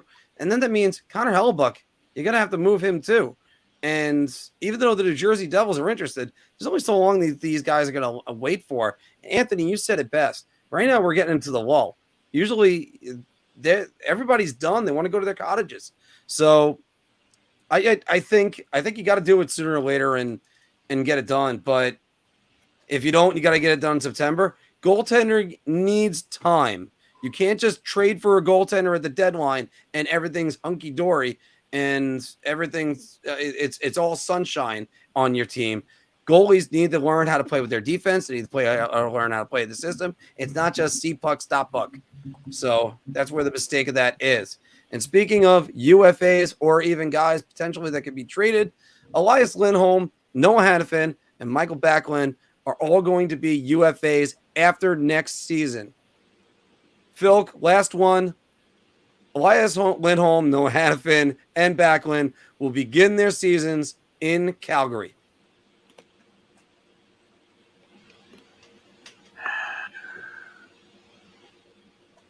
I think I'm going to go around on this. I think it's going to be harder for them to move Hannafin. I heard that there was some talk about a deal that was centering around Hannafin for Duclair, and it made sense because Florida and Calgary obviously had that trade history from the Tkachuk-Huberdeau deal. Elias Lindholm would be in demand. I think Calgary, with the amount of guys that they're going to be losing, I think this is going to be a team that's far worse off unless Jacob Markstrom plays more like he did in 21-22. So I could see Calgary being a team that starts falling out of a race and they start moving assets off. And, the closer it gets to the deadline, the more of a squabble there is to get these three. So I think I'm going to go round here. All right. Anthony?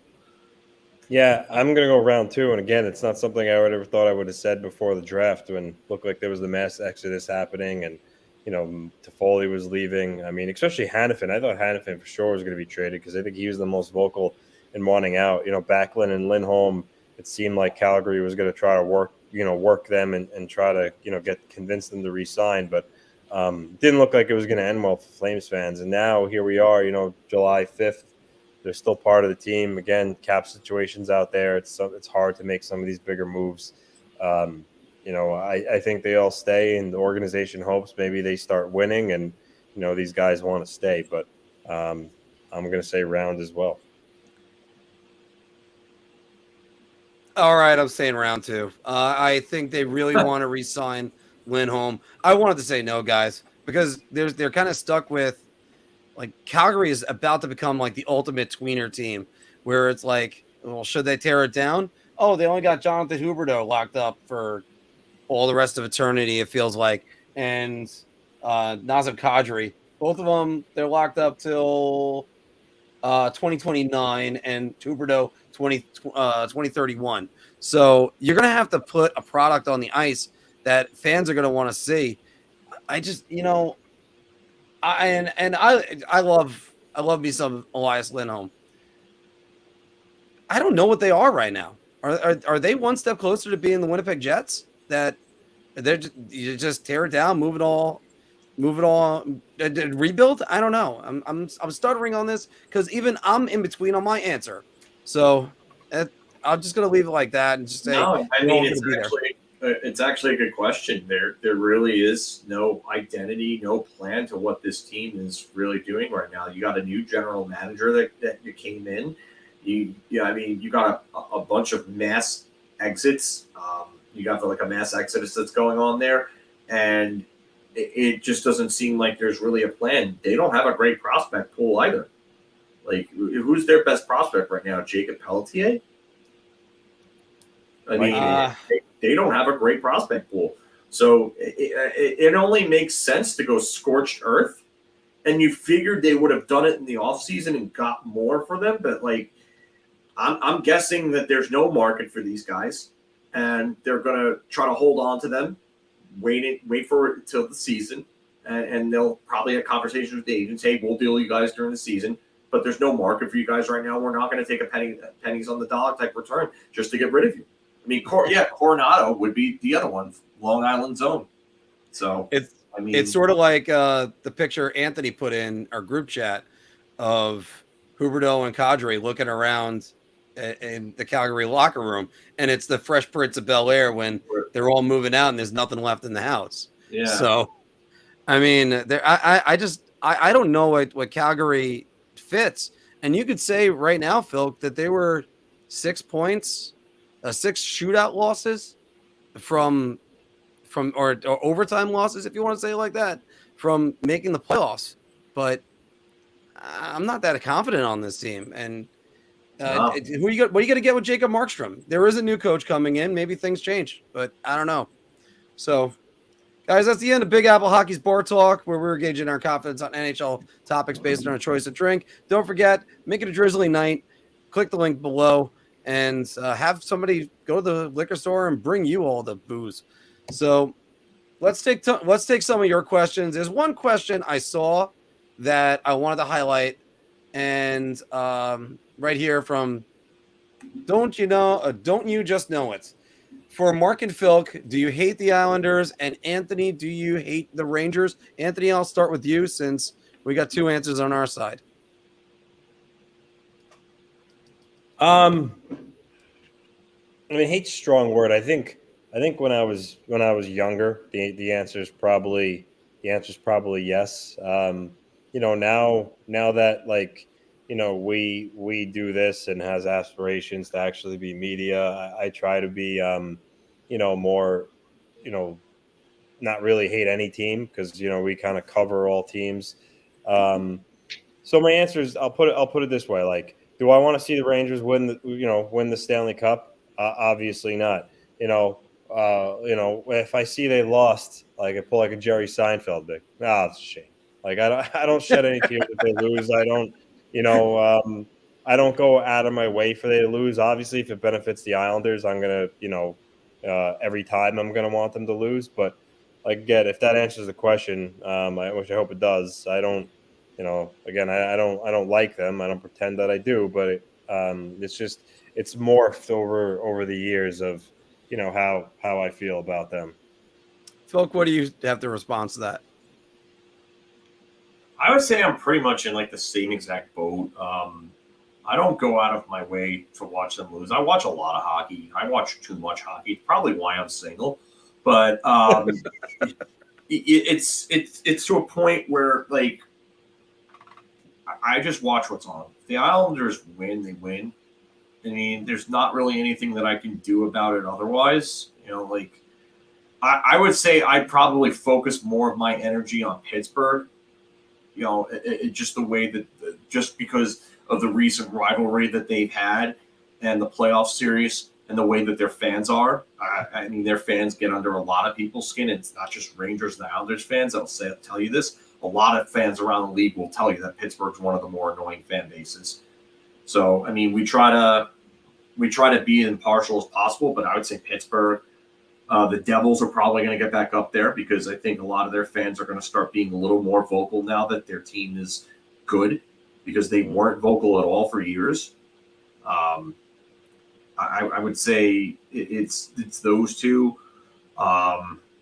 Carolina's another one where there's been a rivalry in recent playoff series, and just I don't think of the Islanders when I think of like the top three teams that I don't want to see win as much anymore.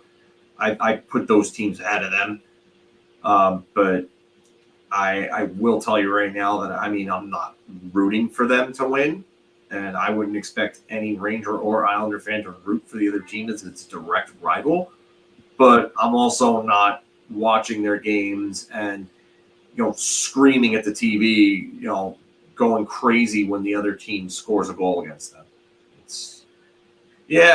And Washington was another one that was up there for a while because they were a pain in the neck for the Rangers, but then the Rangers started kicking the crap out of them every year in the playoffs and beating them, and they went 7 games in 3 consecutive playoff series. They beat them, and then just those 7th games where especially like 2013 where they just absolutely steamrolled them and beat them 5-0 in that game. Yeah, So I get why fans of the other fan base would hate the other, but I don't know. I just focus on other teams more. To answer the question, let me get this one up. And by the way, we gotta answer that one. As I always say, we have our fandom over here, our opinions are over here, and we're gonna tend to lean more with that shoulder. I'm not really a hater. There are things that first I call out things on my team whenever I don't like it, and I have to say that always gives you a little bit more neutrality to play with and to think about. But to answer the questions, I can go to an Islander game. I have no problem with that. Yeah, I was at an Islander game to see the man down there go score a goal on the ice. So it didn't matter to me. And I wasn't, but again, I'm not crushed when they lose. And I can then have a hockey talk with somebody. And the one thing I appreciate anytime I ever go out anywhere is throwback jerseys or good jerseys or jerseys you figured nobody would ever have. There was a guy that had an Eric Fichaud jersey that I had a conversation with at the Islander game. And going to Dallas, I'm now going to every single arena. And as much as I could joke about there are arenas that I'm not looking forward to, now anytime I have a chance to talk hockey with anybody, I will. It was awesome this week being at the NHL draft, seeing so many different fans, meeting so many different fans, and also walking down the street and running into Neil Smith. That was a great thing. Hopefully more on that in a future video. But I think we have an appreciation for the NHL. So hate is a young man's game, as the way it used to be said, and now not so much. It's we're not real. And I do have to say this: if the Islanders win the Stanley Cup, I have a lot of friends that'll be happy. And hell, I'm dating a Yankee fan right now, and she suffered through watching a Met game yesterday with me. So that was also nice. Let's take questions. So I just saw this one from Wicked. For me, the last update I heard was it was Jeff Marc. It was a tweet from yesterday where he said that it was between the Red Wings and the Islanders. That's the last update I have. As far as the percentage, I don't know. I'm my pessimist in the Islander in me, because we always kind of get let down. I'm gonna say like 60% chance that he goes to Detroit and maybe 40 Islanders. But then again, I remember before Bo Horvat got traded, maybe like 25 minutes before the Islanders got him, Elliot Friedman said Vancouver was working on trying to get it done, and listed oddly enough the Red Wings, but it was like the Red Wings, Islanders, Bruins, and I think like 2 other teams. I remember seeing it and like, yeah, I wish, that'll be cool. He's probably not going to go there, and then wham, he came. So I guess there's always hope, but he's from Detroit. I think that's where his preference is. I think he had no problem going to the Islanders, but I think he'd prefer Detroit. So I'll say 60-40. And again, lastly, before I hand over to you guys, The only thing that gives me pause is what I mentioned before. Ottawa has traded all their other stars outside of their division. Pierre Dorian apparently does not like doing that. Does he want to trade DeBrincat to Detroit? I don't know.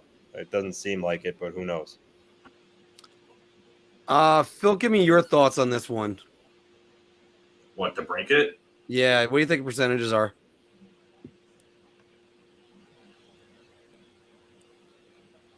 I'll say like somewhere between maybe 35 and 40. I have trouble seeing them trade him to a team like the Islanders that really doesn't have great assets to give. I mean, they're giving up another first rounder? Okay. What's after that? Dufour? If they're not giving up Dufour, I fail to see how that deal goes through. Which, by the way, they should give up Dufour because you wouldn't need him because you have Alex DeBrincat. I mean, that would be a no-brainer for me. I'm giving up Dufour if it's a first-round pick, Dufour, and something else to get Alex DeBrincat. Then yeah, I'm doing that. I'm not even thinking twice about it. But I mean, Oliver Wahlstrom is a non-starter for me. I don't care about him. I just don't. I think he's this close to being a bust. And you can talk about his injuries and that he's had some okay production at this point. When are we going to see something from him? The reason why Trotz continuously sat him was because there was nothing else to his game other than offense, and he wasn't even great at that. Like, he has a great shot, but not a great skater, not a great playmaker. I mean, it seems like a common trend with a lot of these guys in this 2018 first round so far that they have not been great. They have not lived up to expectations. I mean, you've got guys like Broberg. I mean, he's playing, but what really has he done? Kravtsov, a bust, obviously.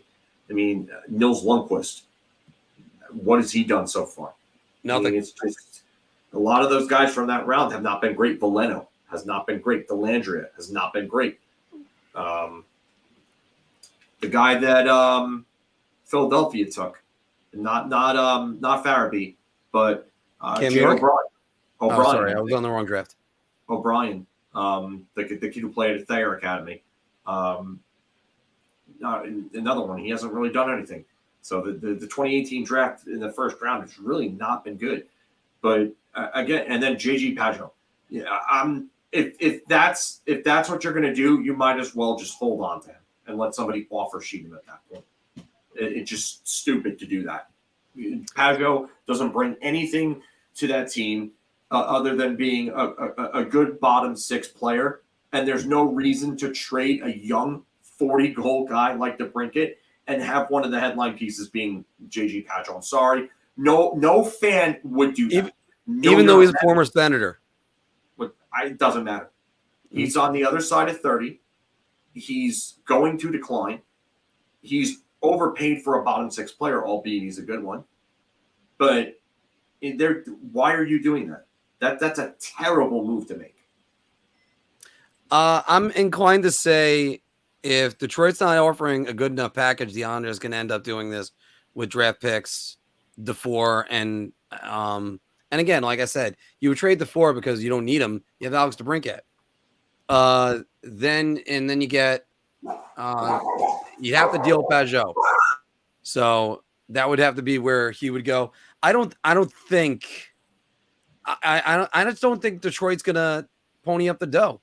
And then you're left with Ottawa going, what are we gonna do? We got now DeBrincat's an RFA right now, and he could also push the issue, ask to file for salary arbitration. And I mean, there are deals that have to be done like at the door that they've said. So it's going to be an interesting next month with Alex DeBrincat. I think there's a third team in the weeds, and I'll put it at the Islanders. If they're one of three teams, I'll put them at 33%. It's not a package, but if you turn around and say, well, it's better than nothing, maybe nothing is better at that point. Why are you adding on why is a team like Ottawa adding a over 30-year-old $5 million third line center? Mm-hmm. It screws their cap up going forward. He doesn't fit in with their trajectory. I mean, if he was making $2.5 million, okay, but still, that's not something that you headline a trade like that for him. Sorry, it's just not.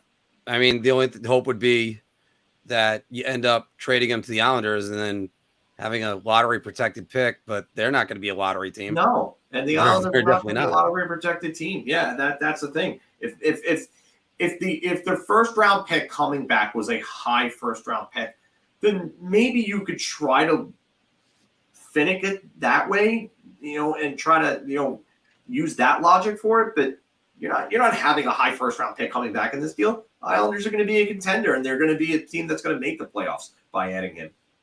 Anthony, what do you think? State of Survival is asking, what about picking up Filip Zadina or for waivers?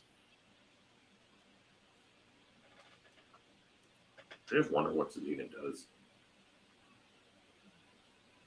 And you're muted. I was saying, God damn it. Go. I think he was asking in general. I don't know if it was me specifically, but me personally, I feel like if there's a team and you don't have a lot of depth and, you want to take a, reclamation project, a chance on a guy. I think it's worth doing. I mean, I don't think the Rangers and Islanders have any, open spots in their top 9 to really give them a solidified spot. But I think if you're a team that can afford to do that, I mean, why not? I mean, look, the Islanders claimed Michael Grabner off waivers, and the guy, turned out from that point on, turned out to turn in a pretty good career. Had some pretty good seasons for the Islanders, Rangers. So yeah, I think Zadina is certainly worth it if the Red Wings are going to give him away. If they're going to give him away, but I think you have to take on. He's got a little bit of a deal. I can tell you what, for the Rangers, pass, because there's no place to put him. I think if the Islanders got him, you might be surprised. And then he cracks your lineup, and then next thing you know, you got Zadina making 1.825 this year and next. That would, if the Islanders took him on and he clicked with them, that's a bargain. They have no room. He's not supplanting anybody else in their top 9. Same boat as the Rangers. He's not fitting in anywhere. Right. Arizona. I was like this, Chris Frost. That's the only team. That's a team that I could see taking a flyer on him. Yeah. I mean, at this point, he's pretty much a bust too. I mean, does a change of scenery get something out of him? Yeah, but you need to be on a team where he's going to get some actual opportunity to actually do something. And he's not beating out other players, other teams' top 9s. Who is he beating out in a contender's top 9? And I've been starring this one because we haven't been able to talk about him. We have a short that I have to edit to get it on for you guys. But Anthony, go right back to you. What do you think about LA? Connaughton, PLD?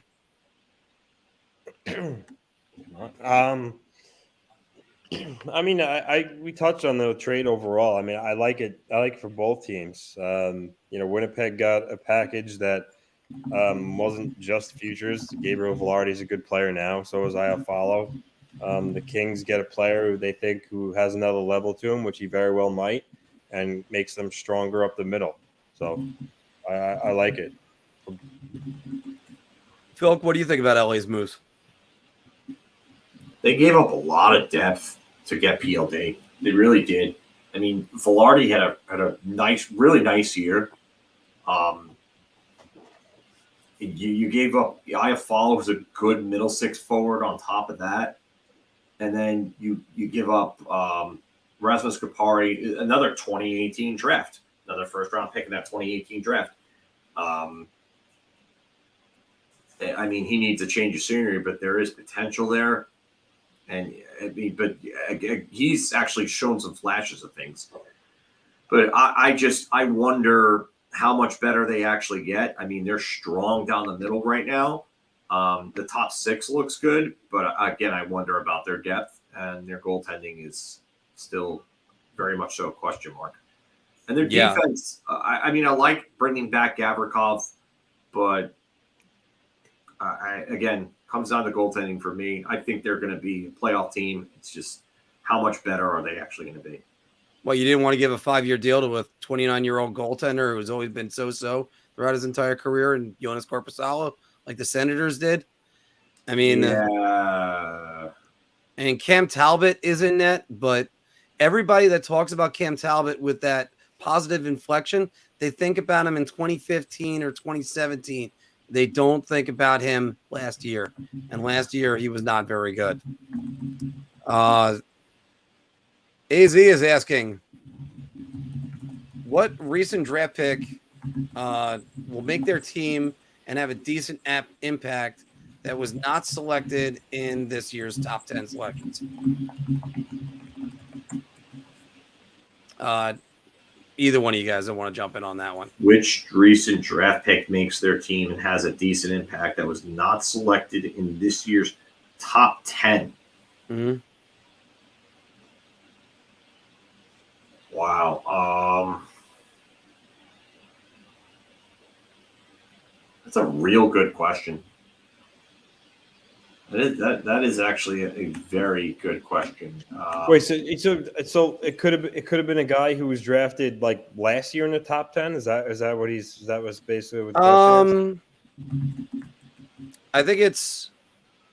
He said this year, not selected in this year's. Not top selected 10. in this year's top 10. So let's go with last year's. You got one?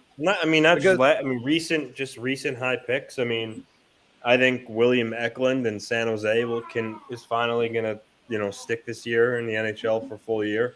I think William Eklund's certainly a guy that could come in and have a big impact for San Jose.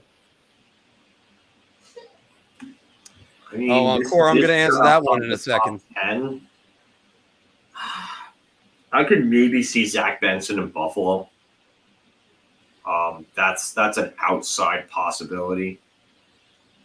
I don't think Matthew Wood for Nashville is going to be there. I think he's going to play in the NCAA for, I think, at least 2 years. Samuel Honzek has NHL size. I just wonder about his skating right now. Not a lot there. Otherwise, Oliver Bonk is a very raw product. I really concerned about his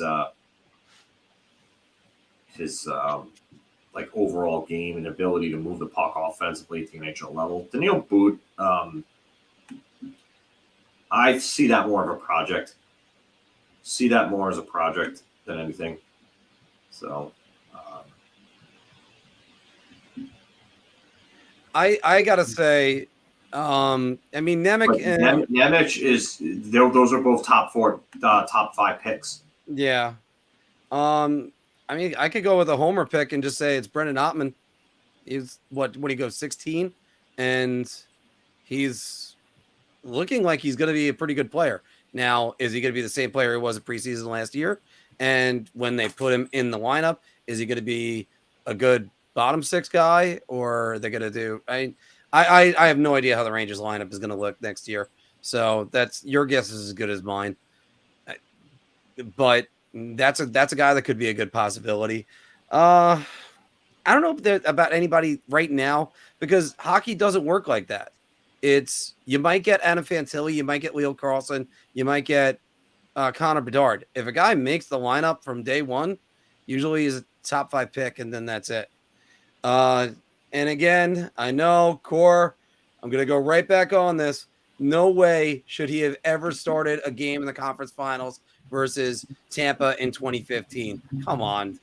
I mean, everybody that saw that series, Henrik Lundqvist stood on his head. Henrik Lundqvist was part of the reason also why they lost, because he had some bad games in that series. Well, because Tampa makes people look bad. That's what happened. You know why they lost that series? They couldn't score in the final 2 games at home. No, you're right about that, but Henrik Lundqvist was also not good in that series. If there's ever an ounce of blame in a playoff series, there's 2 playoff series that I look back on that I can say that I will ever lay an ounce of blame for Henrik Lundqvist for not being himself. It's that series, and it's Ottawa in 2017. Okay. And not only that, but did you see Henrik Lundqvist's regular season numbers against Tampa too? They were terrible. Yeah, they were all pretty bad. They were terrible. They had his number. So, I mean, looking back on it, I know that you're not going to start Cam Talbot because you have probably the best goaltender in the world at that time, even though Carey Price had that insane season. Lundqvist was the standard of goaltending. But, man, it makes you wonder what would have happened if they had started Talbot. Well, if they started him in the series against the Washington Capitals, they wouldn't be talking about Tampa. Yeah. There you go. Anthony, actually, I threw that one up there first because I wanted to ask you, what was the first concert you ever been to?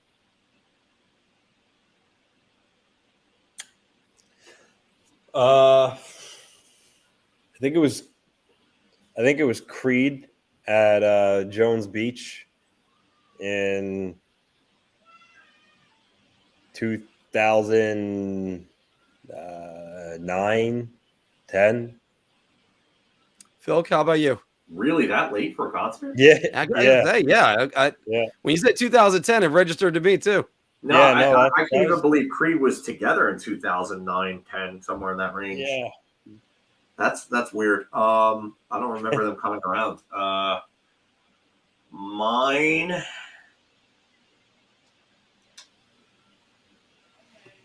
think possibly, I think Tattoo the Earth 2000 might have been mine. Well, we also got Rich is saying Van Halen. By the way, Rich, good to see you're doing better. By the way, Motley Crue, Jones Beach, 2005. Mine was Queensryche in 1991 at the Nassau Coliseum. Still a great show. They fucking brought down the house on that show. I just saw them back last October, 2022, with Judas Priest. I apologize. We had that one up there. Phil, you're going to have to answer it first. Big or bust, Anderson, Elias Anderson, or Vitaly Kravtsov? I think that's a hard one to answer just because of the fact that they're both. The Rangers were widely considered reaching with Kravtsov, and they had him all over the place. And then obviously with Anderson, they were kind of like they missed on a player because Vancouver took Pettersson and they wanted Pettersson bad. But I'm gonna go with it that it was Anderson because they drafted for need. Yeah, they drafted for a guy that they were gonna need right now. I think because they saw something that they wanted to take a swing on in Kravtsov. But Anderson, they just didn't know what the hell they were doing. They got caught with their pants down. They really got caught with their pants down. They should have traded down. And Phil, I got to add on top of that, the silver medal throwing incident, I thought was a red flag in the negative way. Well, actually, there is no red flag in the positive way. But everybody's like, this guy's going to be a future captain. No, he's an immature little punk. He didn't want to take the silver medal. He threw it away like it was garbage. And that was it. Dude, take pride in at least that you won. Stand there with your teammates who also put forth the effort and also were disappointed that they lost and say, guys, it's okay. We did our best and we'll go get them. Like the next year. Like be a person. I mean, what has Elias Anderson done since? Jay Lewis is asking, anyone else think Ty Hendricks has Anders Lee-like potential? I wanted to hear what Anthony thought about that. And Phil, you. Not really sure on that one. Sorry. Yeah. I actually don't know either. These are the guys I go to on the prospects. I have to actually focus on that. And look, if you're Anders Lee, then at least you're a good net front player. So, all right.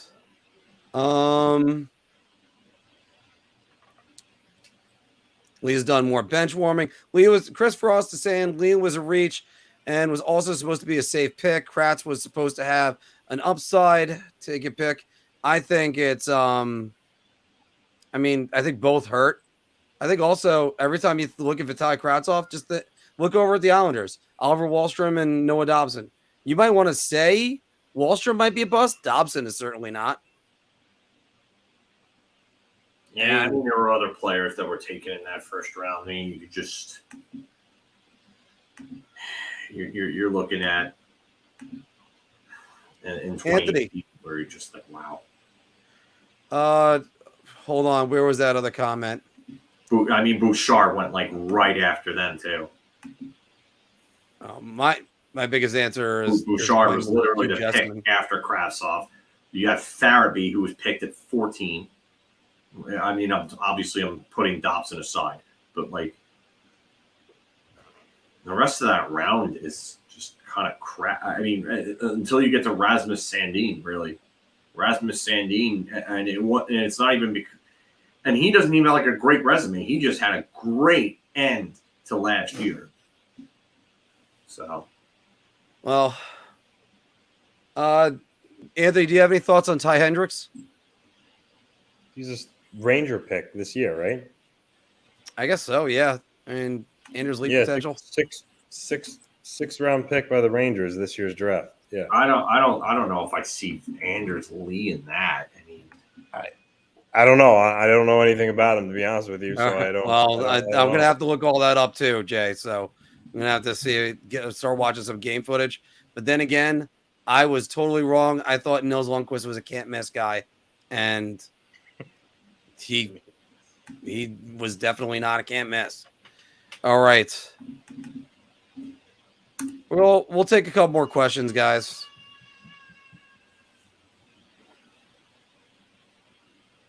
Oof. uh,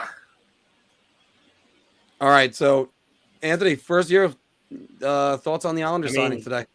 Carson Kuhlman and Brian Pino are just depth for, pretty much AHL players. I don't think any of them have any impact on the Islanders. Gauthier, I mean, he's a different story. He got a 2-year deal, and it's one way. I think he'll be given a chance in camp to try to, earn a spot over a Matt Martin or a Cal Clutterbuck. Other than that, I mean, I don't know where he fits. I mean, you already have Oliver Wahlstrom that's coming back, and who knows if Zach Parise decides to play another year, then you have him in the mix. So I don't know. I think he'll be a depth guy, and if he could beat someone out as a 13th forward or even get in the lineup, but none of them are, big needle movers for the team. I'm not a fan of Julian Gauthier. I think he's a one-trick pony. I think he can have somewhat of a breakaway move. That's about it. And I was literally just going to say that. I mean, at least the Rangers know his one move and how to defend it. Yeah. I mean, he looked like he was a guy that could have a power forward game. He has developed none of that. Absolutely none. I mean, if that means that Zach Parise is not back with the Islanders, I mean, unless he's retiring, then that's a bad move for the Islanders to go sign Julian Gauthier over him. Unless they bring him back and Julian Gauthier's AHL depth, then okay. I mean, I don't know. I don't see anything with Julian Gauthier. I've seen enough. I've known long, and I've seen more than enough to know that he's not really an NHL player. Like, I mean, borderline. He may give you 5, 6, 7 goals and maybe like 15 points in like an 80-game season. And he was one of those guys the fans hyped because he had a couple good goals and because he was a high draft pick somewhere else, and he washed out of Carolina. He was supposed to be Chris Kreider insurance. They ended up keeping Kreider. And then, I mean, I just still don't really look at his game and think there's anything big. And the only good thing that came out of Julian Gauthier is that I then get to say, now he was a Ranger that I used to know. So that's basically it on that. He's making a bad song pun, Anthony. Yeah, I know. And the quality of the joke says something. Rangers should trade Miller and a second for Pesce. Pesce's another right shot defenseman. And it's not going to happen. A young left side defenseman for an older guy who can't really move the puck nearly as well and is going to cost more money. This is just not – it's nonsense. Sorry, it's nonsense. And going with Joe Graves, what he said in the previous comment, saw a rumor that Montreal could offer Sheet Andre Miller. Is it possible? And what do the Rangers do if that happens? I think it's remotely possible because he is an RFA, because there are certain rights that he doesn't have. I also say be careful going down that road, because that's not a good thing if you start offering shitty people. Yeah. Just ask the Montreal Canadiens. Yeah. Yeah. Montreal ended up losing Jesperi Kotkaniemi, which looks like they dodged a bullet so far, but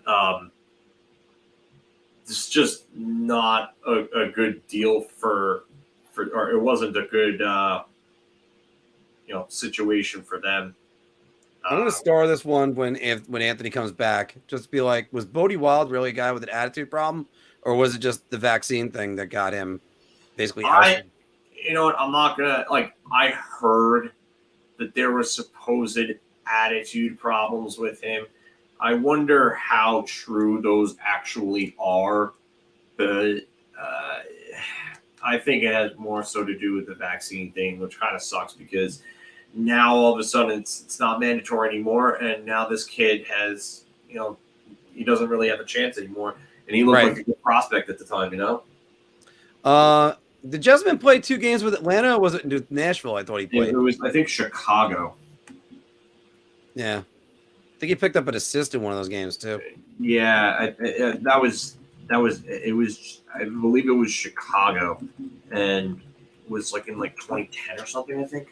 Jay, if you ever want to see first video, it was Florida, and it was 2 games in 2011. Sorry. No, all good. I mean, 8 years after your draft year to play 2 games, outstanding. Gabriel asking Zach Parishes' bottom line for New York Rangers.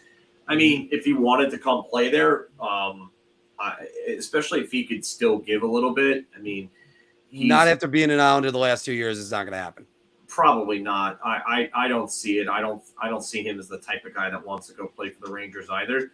I see him as the type of guy that he grew up with his father as an Islander, and then he played for the Devils, grew a hatred for the Rangers, and then played for the Islanders because his father was an Islander, and further strengthened that hatred for the Rangers. So yeah, I see him as one of those guys. It's probably not.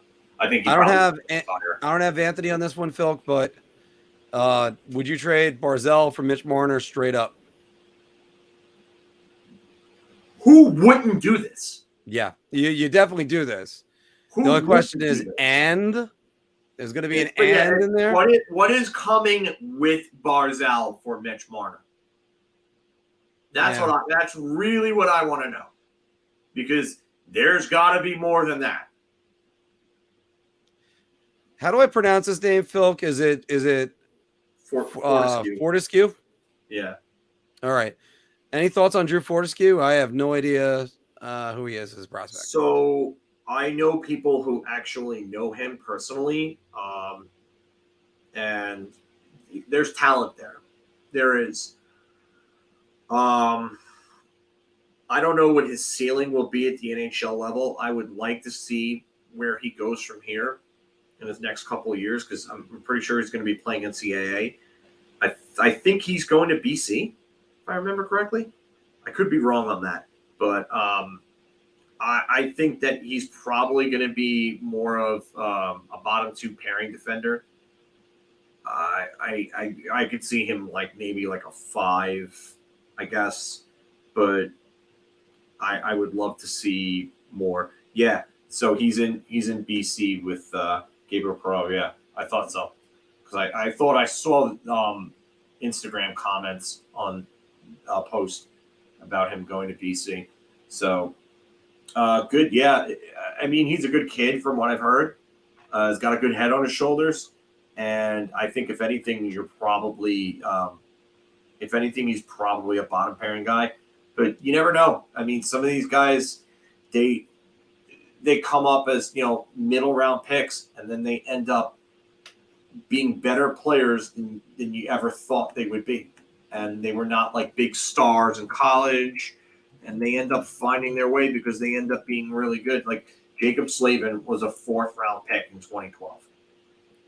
I mean, he played in the USHL, and then he went to Colorado College, and he wasn't exactly a world beater at Colorado College, and then turned himself into a hell of a defenseman at the NHL level. So All right. We're gonna take a few more. Go about another 5 more minutes, guys. Philk, Gustafson or Jones to be the last defenseman? I have a feeling Gustafson wins it, and I think that they like his size a little more. I think that they're going to probably want the experience a little more. Yeah, and Adam Fox was the third. There you go. Mhm. But I think it's probably Gustafson. I think it's the fact that he can quarterback a power play, and he's got a big shot. He's got a big shot. So. Yeah. And by the way, I doubt, even though the Rangers have traded with Carolina in the past, I doubt they're getting Brett Pesce out of them. Yeah. JG is fast, but it doesn't get the minutes. Empire State is sounding off about this. Bodie Wild was screwed by Lou, and I love it that Bodie was the only one. The only one. Yeah. All right. Yeah. For the risk of YouTube censoring me, I'm just gonna skip the rest of the comment. No, I wanted to highlight this one.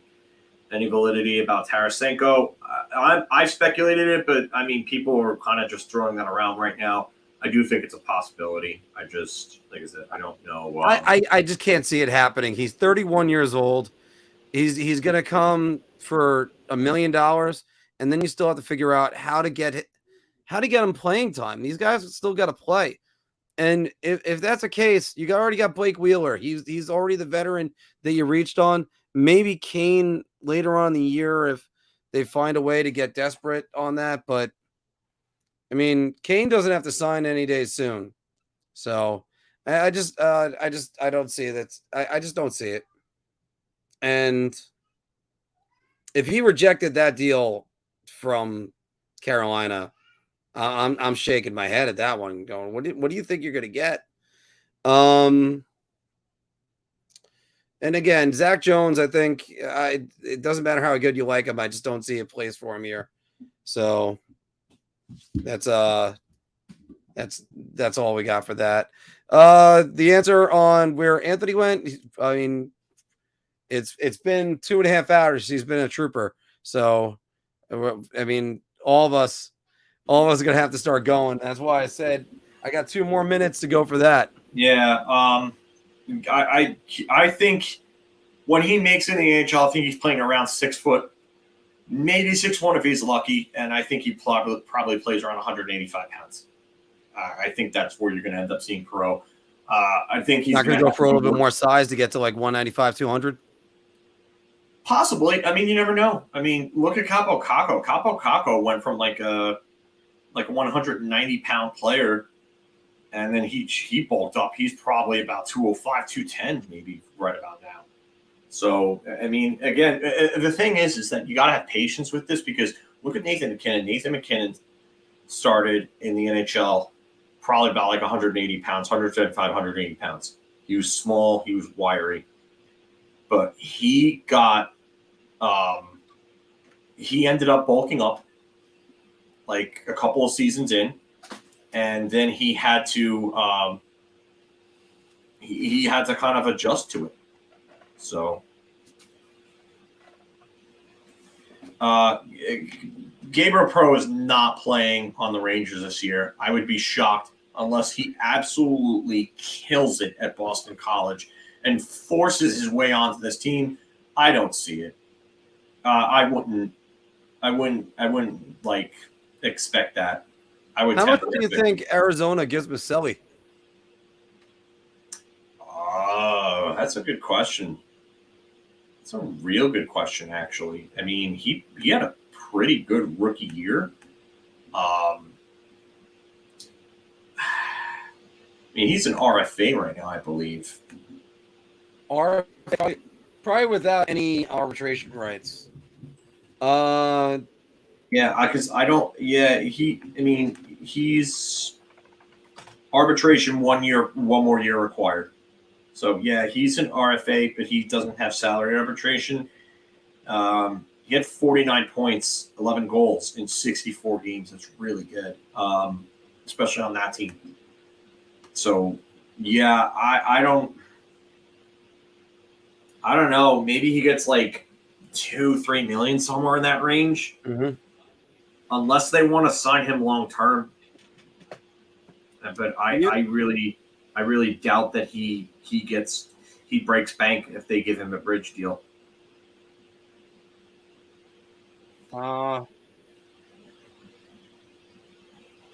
Yeah, not sure if the Rangers and the Hurricanes would even trade with each other. Would you say this is Jacob Trouba's last year as a New York Ranger? No move kicks in next year. I got it. Like for the long term future of the team, I think they have to move him after this year. They have to, because he's just, that contract is not going to age well. He's slow as it is. It's only going to get slower over time. And I mean, even with the cap going up, you got to find cap somewhere, and you got to move him. They're going to probably have to give up assets to move him out. Well, I'm afraid it might have to give up. All right, everybody. I hit the music because it is actually 8:11. We're going to have to start getting out of here like right now. I got dinner I have to go get. And I do have to say, by the way, I think if the Rangers re-sign Tarasenko, you might as well just trade Kakko. I mean, what the hell is the point of him then? I don't necessarily agree with that. I think you could still play him in the top 6, and you could put Wheeler. There's no commitment to having Wheeler in the top 6. That is true, too, but there shouldn't be a commitment to Tarasenko in the top 6 either. There should be a commitment to developing your number 2 draft pick. They have done nothing with him since David Quinn benched him in his first month. Okay, so Ryan Strome. What's their right wing depth right now? Right now, it's Kakko and Wheeler. Exactly. So, if they have a chance to get Tarasenko for a year for cheap, I could see why they would do it. Jack McBain, potentially going on the Rangers. No, he's just saying that they should trade for him. I don't see what he brings. Oh, solid fourth liner. He's over with Arizona. Looking at him right now. 24 years old. Right.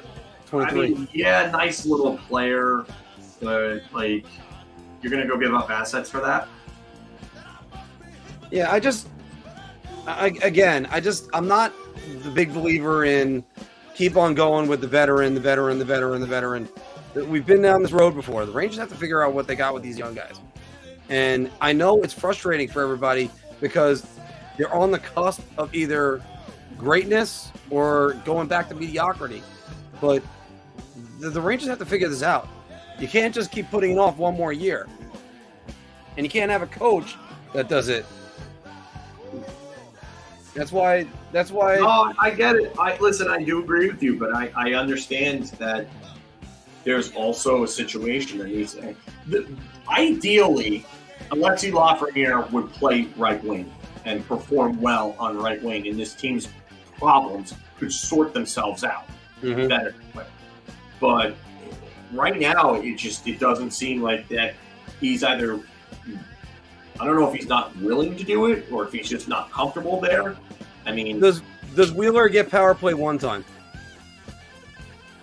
I mean, if he earns it, I guess, but I don't see how he helps power play one. That's where the problem is. I mean, power play one is he's worked that right side. He's at 40 points on the power play with Winnipeg before. I don't know. And as Jay Lewis is saying, I miss the days of Dominic Moore, Brandon Prost, Brian Boyle, and the fourth line young players drafted by the Rangers. Actually, Brandon Prost was not drafted by the Rangers, and neither was Brian Boyle. So, no, neither. And none of them were all that young. Andy, I gotta say, I want a definite answer on that. That's the thing. And if you need to improve power play too, yeah, give him more time. That's what you have to do. There's a couple different things to look at with Peter Laviolette and how he's going to run things. Centers have usually enjoyed good seasons under him. Alexei Yashin, Eric Stahl had his best season under him.